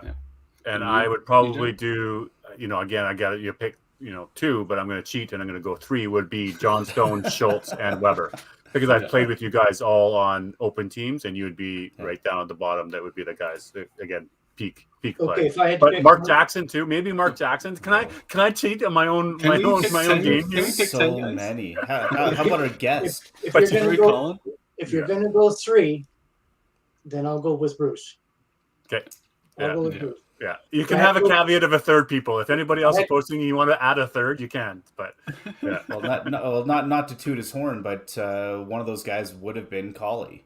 Now with Collie, guarantee it was a middle hit. Like there was no doubt it was a middle hit, and probably 80% of the time it was pocket hit, and his pocket was gold. So. Let's go here, Adam. Let's you fire away, fanboy moment away about obviously what Colin's meant to you over the years and whatnot. Yeah, no, I don't know. There's only a few people that will always kind of remember and cherish that really become not only mentors but friends, right? And Collie was a great mentor to me, bringing me from that youth into kind of the adult ranks. Obviously, I knew him quite a way, like for quite some time, through my mom especially, through just some of those leagues, and of course I'm naturally integrated into that type of a group. But for me getting into the adult game, Collie ended up drafting me for that Wednesday Night Masters League, and my first year was Colin, Joe, and Dave Sanderson, and I believe it was actually supposed to be Jock Cameron, and then I believe he ended up having to bail, and we brought Dave on like week 1 or week 2 or something like that, and talk about learning the ropes immediately. Right, I've got 3 absolute Canadian 5-pin bowling legends in my opinion, not only in Alberta but Canadian wide, and to have all three of them on my side, but especially Collie, because he was the one that, especially at that time, that everybody looked up to. You knew he was the player in Calgary. Any local tournament, he was going hard, and league he was going really well as well. So I don't know if you knew at the time that you were kind of in that mentorship role for at least for myself, but I truly believe without that kind of initiation into the adult league, I don't think I'm nearly the player that I am today. So I do want to thank you in person. I love you. Have known you forever. Obviously, the whole Joe Wood connection. I guess his daughter, and all that. So, Thank you for that. I know we'll probably have one more little story at some point here down the road of maybe a tournament together. You mean the world to me in this game, bud. Thank you. Thanks, Adam, Adam. I appreciate that. Sorry, Really appreciate it. Adam, don't you mean your highest career highlight? Your memory with Colin, isn't that your career best ever been, or that was the pinnacle, or what? That's what I was really hoping for. I don't know what you're talking about. Okay. Sorry. Elaborate. Nope. We're sharing that. We're going to share that story in a little bit. Okay. I just thought maybe you were going to mention it as your career highlight, but we're good. The G&G, we can talk there now. Why don't we don't need to keep the listeners in the mix. Well, it was an absolute highlight, and I actually forgot about it for some reason, but then I went into the old vault and I actually found the trophy of when you carried me to a green and gold victory. No. Green and gold. What a fabulous tournament the green and gold has been for so many years too, right? Having a younger person playing with a green and a gold playing together, having to be 7 years apart difference. Somebody under a certain age, but I don't know who it was. Right. What a cool tournament. Big prize money too. Big side action on the doubles pots. Adam won a fortune that weekend. Adam won a fortune. He carried me on Saturday. I carried you on Sunday. We beat Derek and whoever's partner was in the end. I'm going to assume Zwicker, because it might have been. But that being said, that tournament, the 2007 Green and Gold, as it turned out, I was not Adam's first choice. Oh, there's a story here. What's this all about, Adam? Wow. I can't remember last week. So. I was not your first choice. The Immigrant was your first choice. Oh, Durnison. John Durnison, but he got hurt. That sounds like John Durnison. Yeah. So I was second choice, guys. I was second choice. Wow. But Adam, it's a good thing he picked you if you carried him on Sunday. So yeah. Well, but Adam, you are by far the best player in the world. Not Canada, the world. Well, I'm not certain, but I appreciate that. You are. Now, Colin, when did you first meet Adam, and how did this young guy rise to the ranks when you would have? Adam would have been maybe a teenager. Yeah, somewhere in his early teens. Adam would never bowl. The only way Adam would bowl if he was able to wear his ball cap. You remember that, Adam? Yeah. And yeah. Now I'm I never wear unless I could wear my ball cap. Then, because Adam and his mom used to bowl. Adam's mom used to bowl with us in our Thursday night league, so that's how I got to really know Adam. But then it got to a point where he was getting good. And he actually asked me if I would coach him in a tournament. And I don't know. I can't remember what it was, Adam, but it's when remember you were bowling at Paradise. We were bowling against Curtis. You weren't having a great tournament. You were not having a good tournament, and your attitude. Well, you had an attitude back then. Big time. Right? You had an attitude. Yeah. And I remember you were bowling Curtis Deering, and you were losing, and I took you aside, and you said to me, "says I can't beat this guy. I can't beat this guy." And I looked at you, and I'll remember this till I die. I said, "Adam, you can beat him, and you can beat anybody you want to." Now, I don't know if that helped turn your attitude around, but it seemed to spark something in you, and look where you are today. I'm not going to take credit for it, but I think You that should. helped a little bit. Yeah, I think you just did, Colin. So, Prime mentor moment. yeah. little things like that you just don't forget. That's a you cool just story. don't forget. But you had so much potential, even when you were young. You had so much potential, and it's there today. And you can see right now, Adam's head grew 2 times bigger. Yeah. Wow. Hey, it's Christmas time, isn't it? Oh no, that's his heart, right? The heart, we need to find that, get that sound bite back out though at some point. You need to pull the sound bite out of that, hey, Kerry? Yeah. That's awesome. I love that. Let's go CBC. Now there was some qualifying, obviously CBC, TSN. Did you play? You played. Obviously, it wasn't a great experience for you. So, well, what happened there? TSN, I never played. I did not and do not like that format. I do not like that format at all. You win on points. You don't win on frames. You win on points. I don't. So I never bowled it. CBC, I bowled a few times. 1992, in Medicine Hat. We were bowling, and I bowled incredible. And I won it for Southern Alberta, and I beat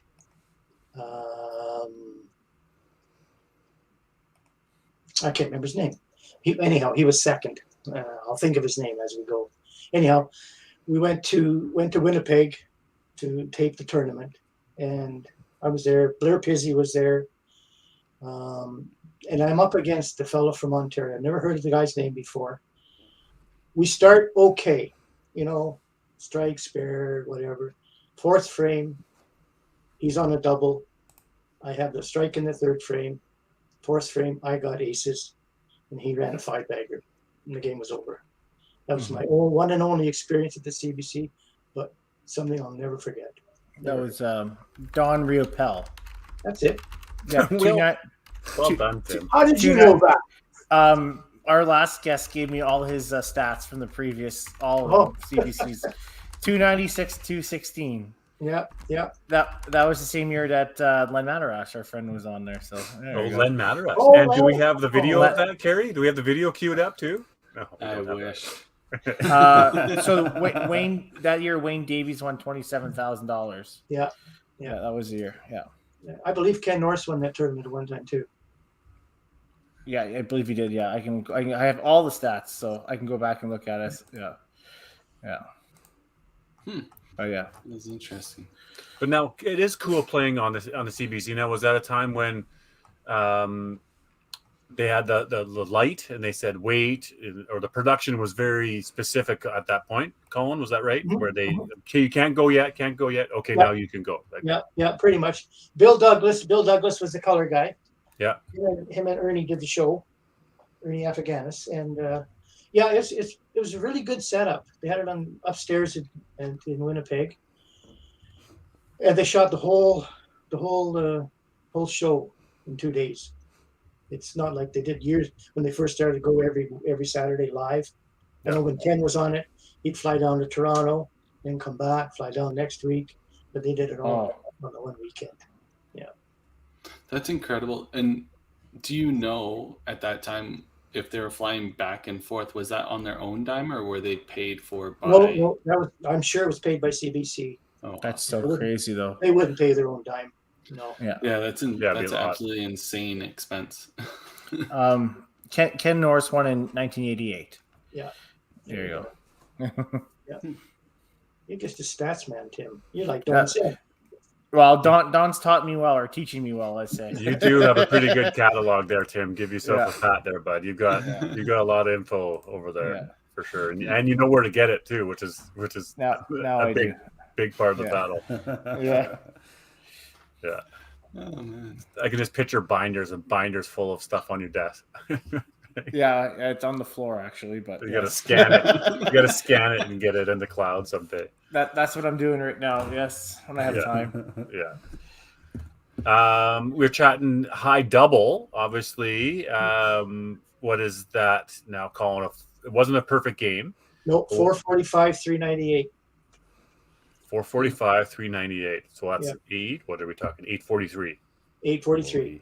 Wow. That's nuts. That's 20 years ago. How many strikes in a row? So obviously the first game was 11, and then First game was 239, then 445, 398. Wow. Where was that at? Paradise. Sticks in the memory. Sticks in the memory. And then This was good. Go on to obviously. So that was part of your high triple. Was the 1088? No. Okay, different. Triple had a perfect game in it. My very first perfect game, I shot 1088. Had the perfect game in it. Yeah. Wow. We talked about the high quad, but what about highest average? And where did you normally, linger for an average? I would have lingered at Chinook in Calgary. But what number? Like 270 average, or When I left, I'd have been 260 something. Yeah, 260. And mostly in the 260s. Yeah, for years. Like 250s, 60s. Yeah. For years. I think at that time, basically your high elite was anywhere basically 260 plus. And I can't remember a guy that was even at 270. There was a number of guys right around that 260, 265 mark. Not quite the same. You're seeing 270s everywhere now, right? We're seeing them a lot more across the country. You're seeing them. Yeah. But you're right. It was 272 was the high league average. There's two reasons for that. Was city high. 2 reasons for that. Yeah. I was city high average in Edmonton with 263 one year. Like that's right. It tells you how high it or how much the game has changed even since then, like the last decade. Is that what we're saying? Don Sim just put Larry Ellert would have been a 277. So is that the highest average anywhere? Yeah, Don is right. Larry had 277 back in I'd say probably in the 70s. Wow. Yeah, I'm surprised that's the highest in Calgary of all time. Well, it's not anymore. It's not. What is it now? Adams. 280.3. Okay, you did have a 280. Yeah. But it lasted almost 25 years. Ellert. Yeah. And but I don't think anybody's been even close. In all fairness, Adam, I heard there was a rumor you just went to an easier house just to get the city high average. That's what you did with the Edmonton city high average. Well, no, so that was definitely part of it.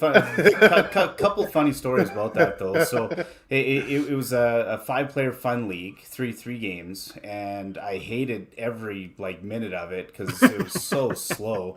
And I'm bowling with Lucy and a couple other friends. Like the friendship side of it was great.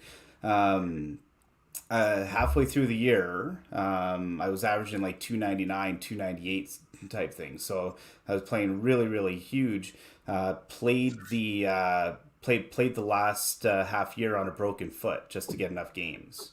So that was before I ended up having my first surgery on my foot. So just to make sure I got enough games in type thing for it. But so you're telling me it's not the first time you sat on your score with just enough games to get a city high average. Now, I just want to clarify that. If we're talking games, I still threw 40 more games than Freddie.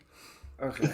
So don't go there, Timmy. I'm just saying ethically, it seems like the same thing. Now, legit, the year I broke it in Edmonton, the second last week I was going to be unavailable anyways, and then the last week, why risk it? So yeah, that's right. What? And Freddie did it the year before. Oh, he did for sure. He did. It could be a rabbit hole. But what? Anybody in the comments? What's the highest league average going on right now in your league? Guys, Tim, do you know what the highest league average right now out there in Edmonton is? I think I think Schultz is 282. I think. Yeah. 282. Okay. I haven't. thought I haven't Dexter was maybe higher, or you guys add him on for Sunday nights. You guys might Adams be. 270. Dex is 275. I think me and Ty are both 271. Yeah. I think I haven't looked at Bradley at Bonnie Doon on Thursdays, but I think right now Schultz is 282.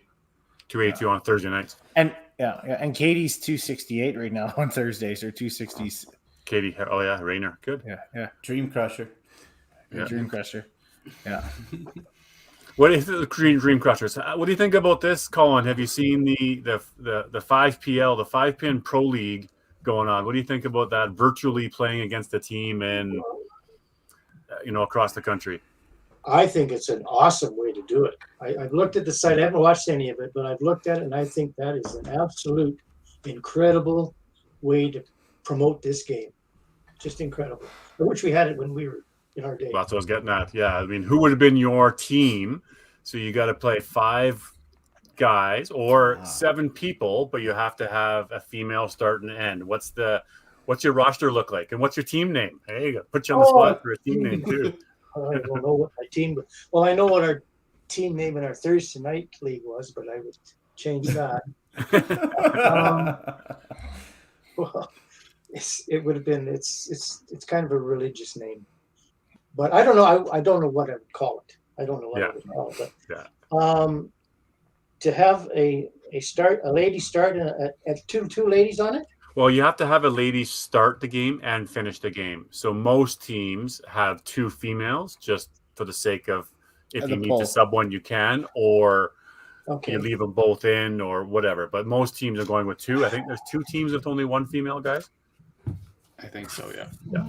Well, if I had to pick 2 females, I would pick Jennifer Marshall or Jennifer Smith, and probably Diane.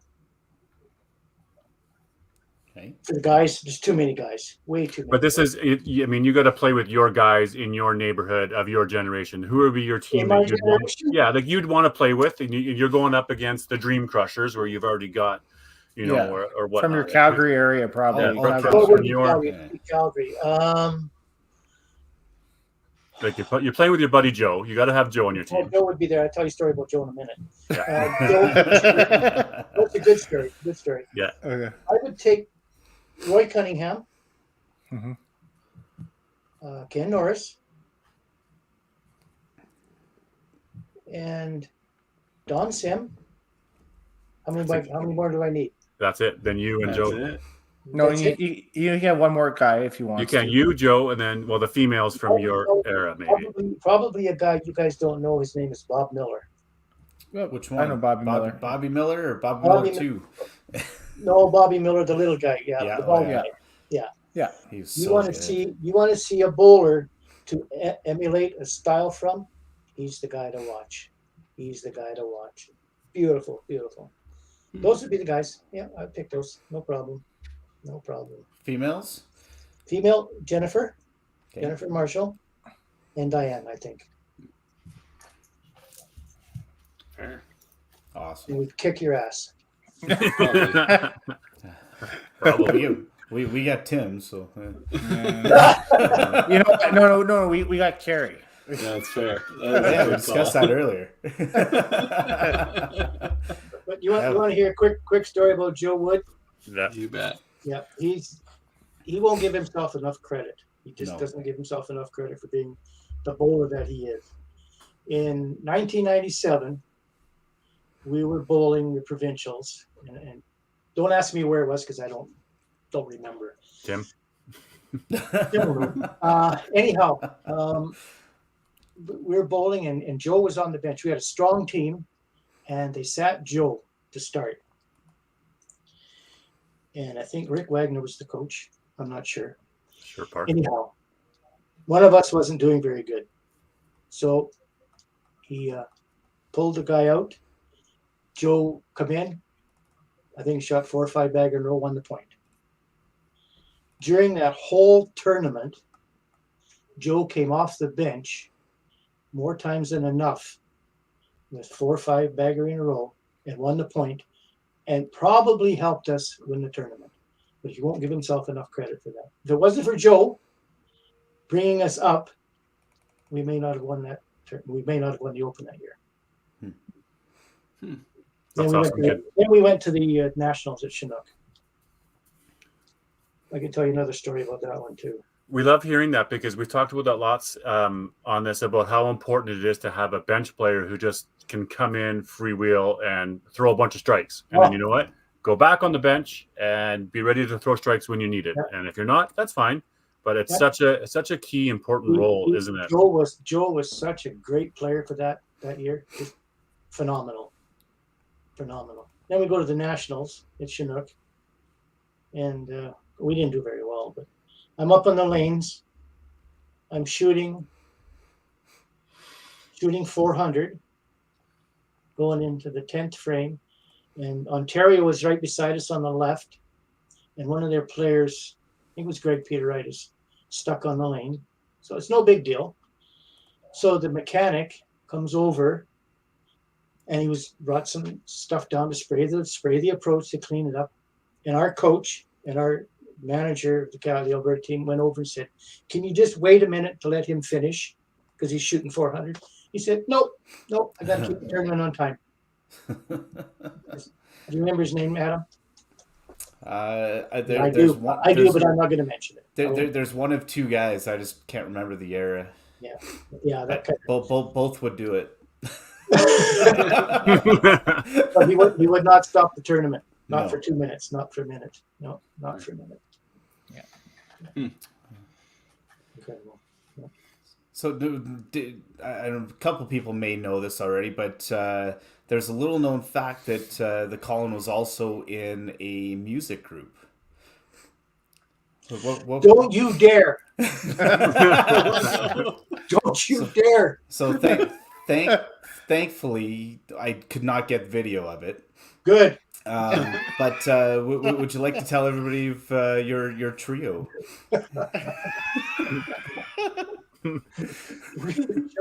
Joe, Rick and I, Rick Wagner, Adam, you bugger. we were going up to Edmonton for the Rose Bowl, and we were singing in the car. No big deal.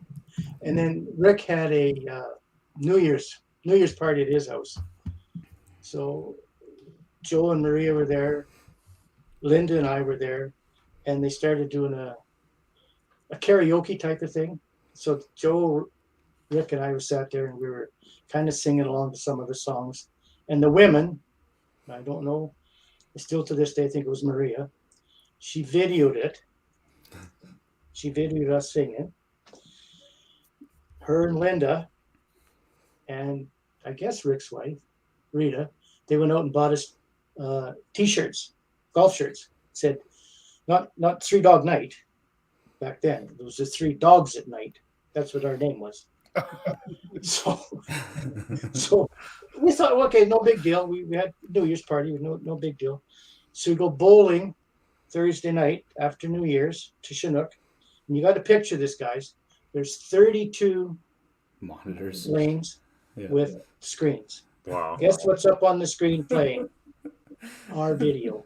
3 Dogs at Night. 3 Dogs at Night. This would be great video. I will get it. Don't worry. No, that's fine. I think all copies have been destroyed. That's not true. I have seen it. I've seen it too.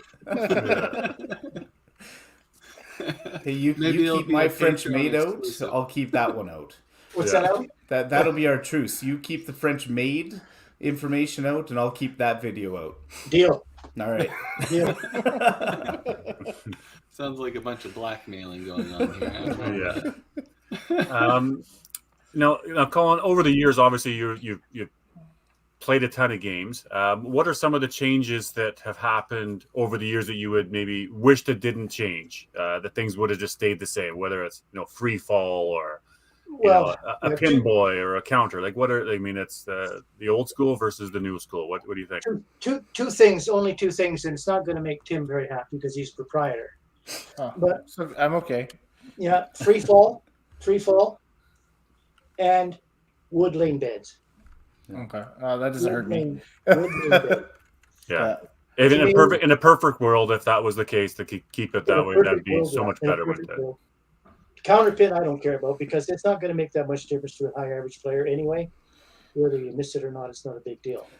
But those would be the two things that I would like to see go back. Then that gives you a little more insight into how a house plays. An example: Ken Norris, an astute person of the game. He knows when we had wood lanes in Calgary, he would be able to tell you that lane 5 at Paradise broke this much, at lane 17 at Chinook broke only this much.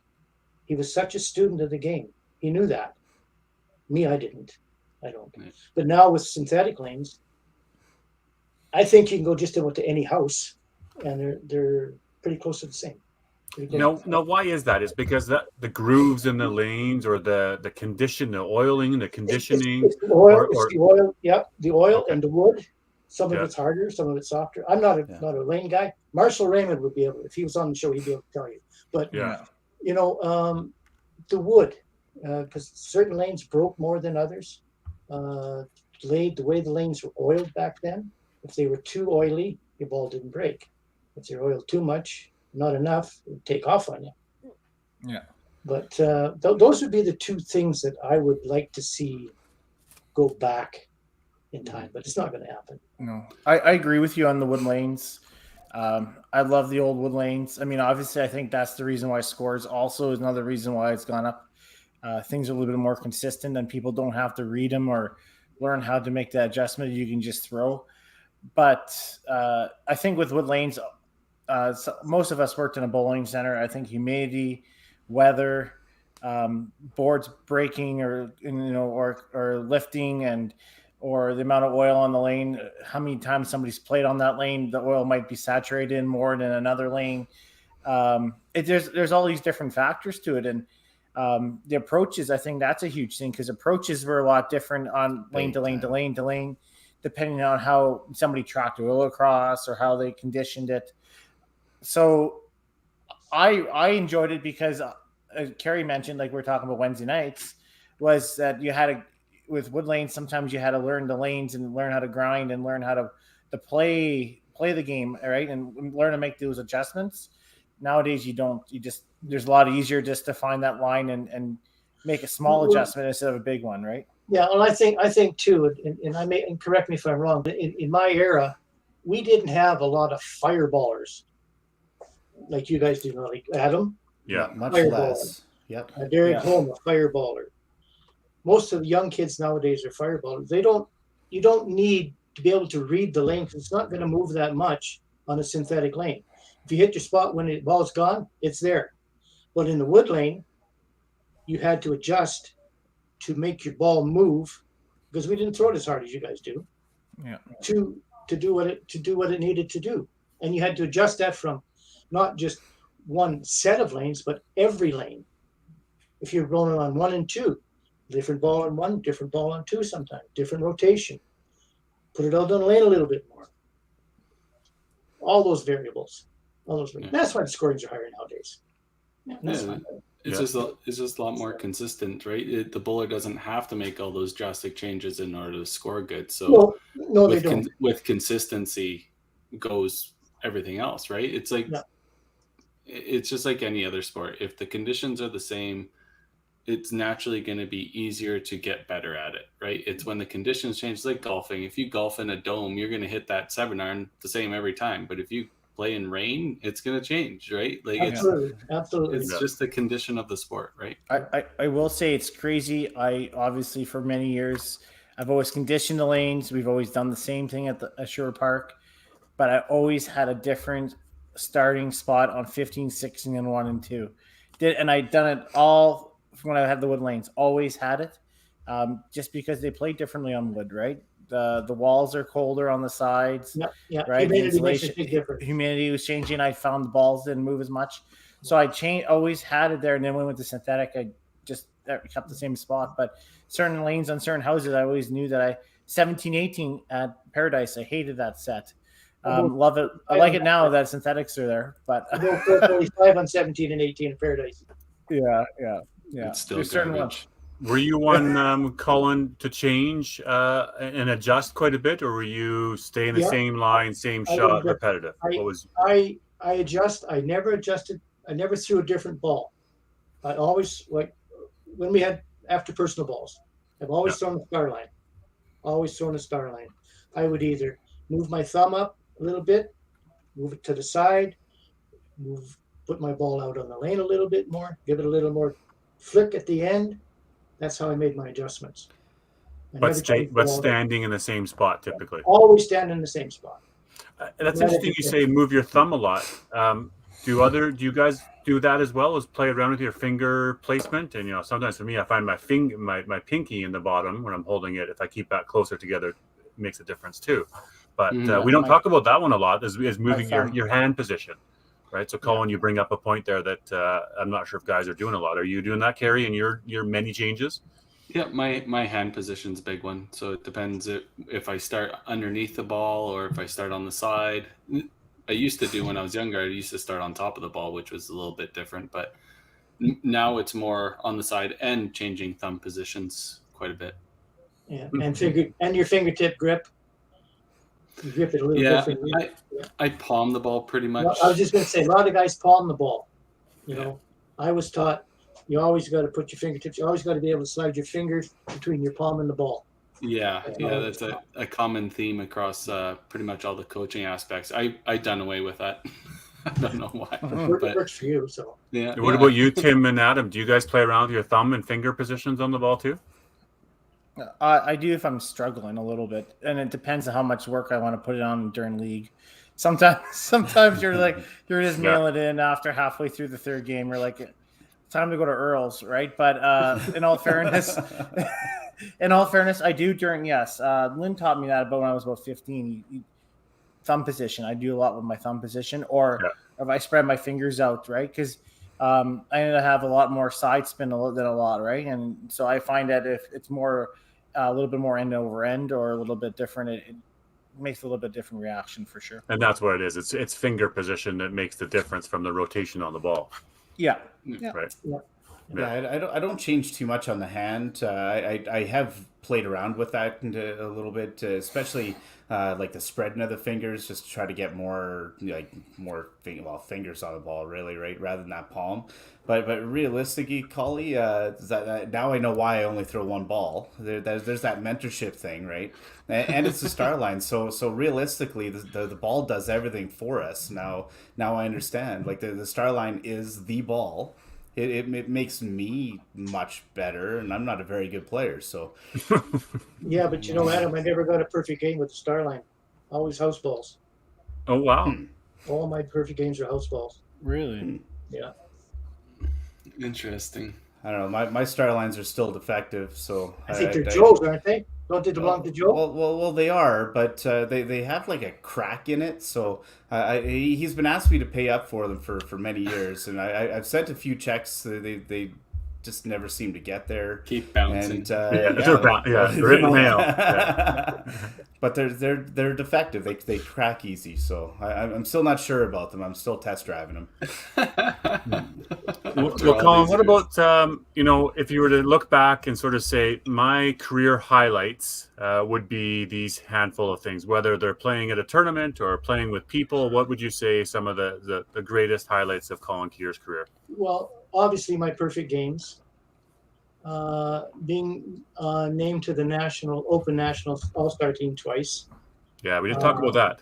That's big. Remember those years? Which years were those? 89 and 95. Yeah. Great. Some of the great guys I played with. That would probably sum it up in just a few words. But yeah, some of those are big highlights in my career. Some big games. Big games game. thrown, big quads, big triples, big Big doubles. games, being a friend of Adam's. Well, that's priceless. So I guess we're closing in on that 2-hour mark, Colin. Is there anything you want to hit on before we end this podcast? Is there anything? No, I think we've covered a lot of things, guys. I want to just make a shout out to another guy that was a big influence on me early on, Al Hong, when he drafted me into the Masters in the early 70s. He influenced in me the importance of picking your wood.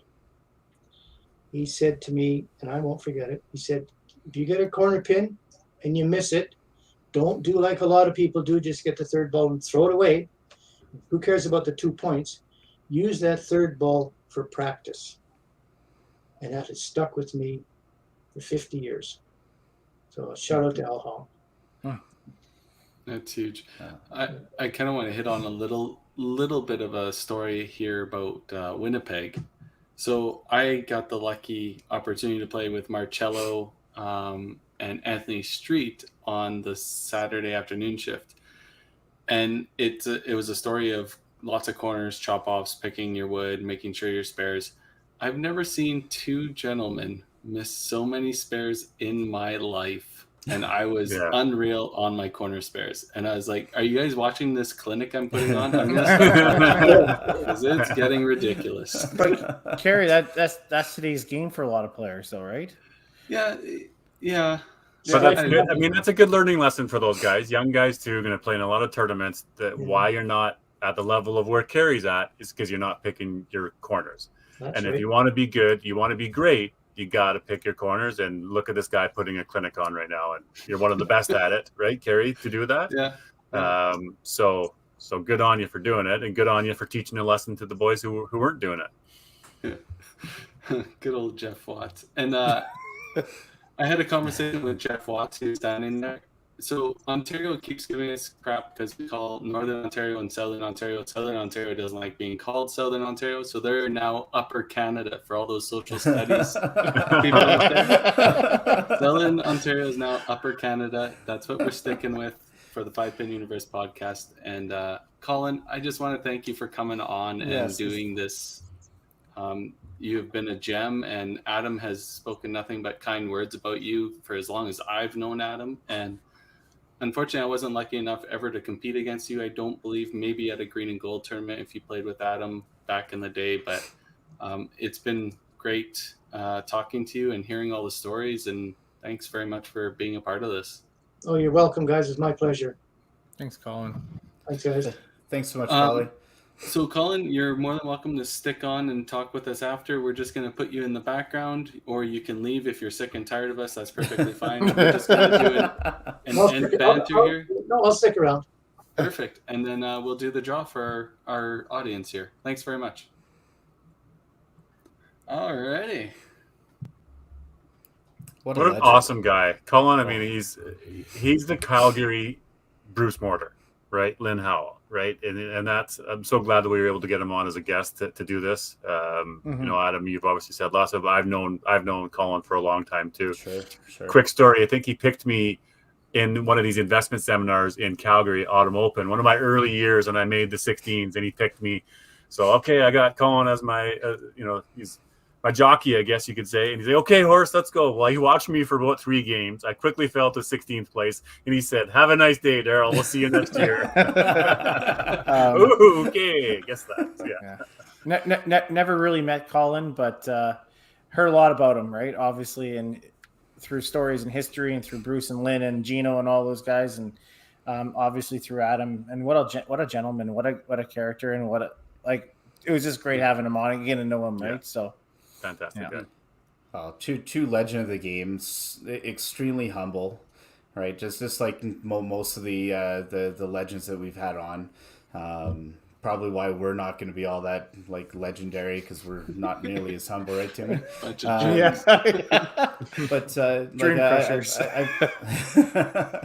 I've been fortunate to know him for probably 30 years of my life, maybe even more. I still remember scorekeeping for all those guys, including Collie at the Autumn Open at Chinook, back when scorekeeping was the thing, right? So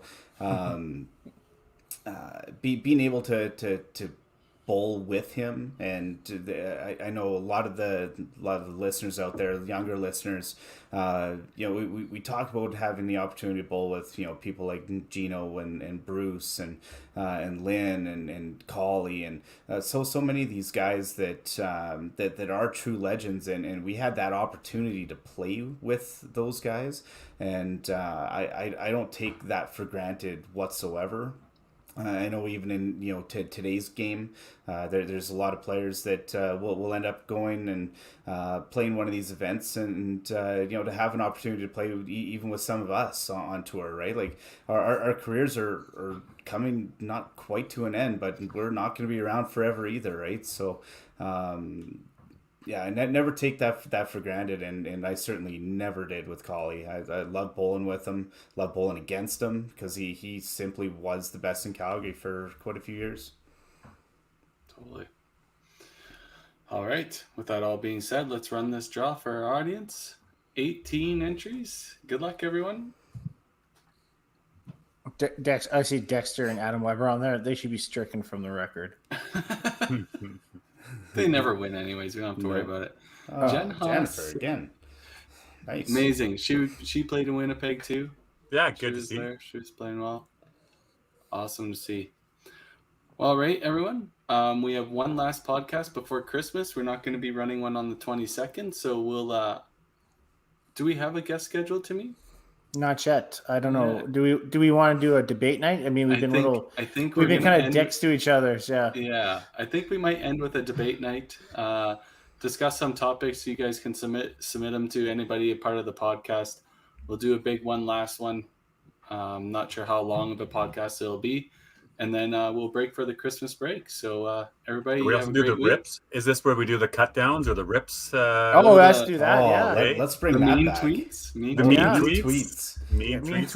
tweets. Ugly sweaters, maybe ugly sweaters. Oh maybe ugly sweaters next Wednesday. Wow. Oh wow. Yeah. Hey, do some shopping. Sponsors. Well, you have some, but they're too small for you, Adam. That's the problem, right? No. Hey, you got a Raiders jersey or something? That's pretty ugly. Well, Jacob's dad, he has 9 kids now. He's only 23, so hey, only 8 women though. That's not. He's scoring 100% with it. Sunday morning, we've got 5 PL action, and the Dream Crushers do play this weekend coming up. So Yes, we are playing this Sunday at 9 in the morning. There's 4 different teams playing this weekend, so looking for some big scores and action, some movement in the standings, if you will. Yeah, you bet. I think Regina Escapes are playing. The Mad Hatters, Heartland Kingpins, I think, are playing again. And GP? Does GP play too? Ooh. Or is there 5 teams maybe playing this weekend? Yeah, I feel bad that I don't know this off the top of my head. It's a busy weekend, I do believe, so. Yes.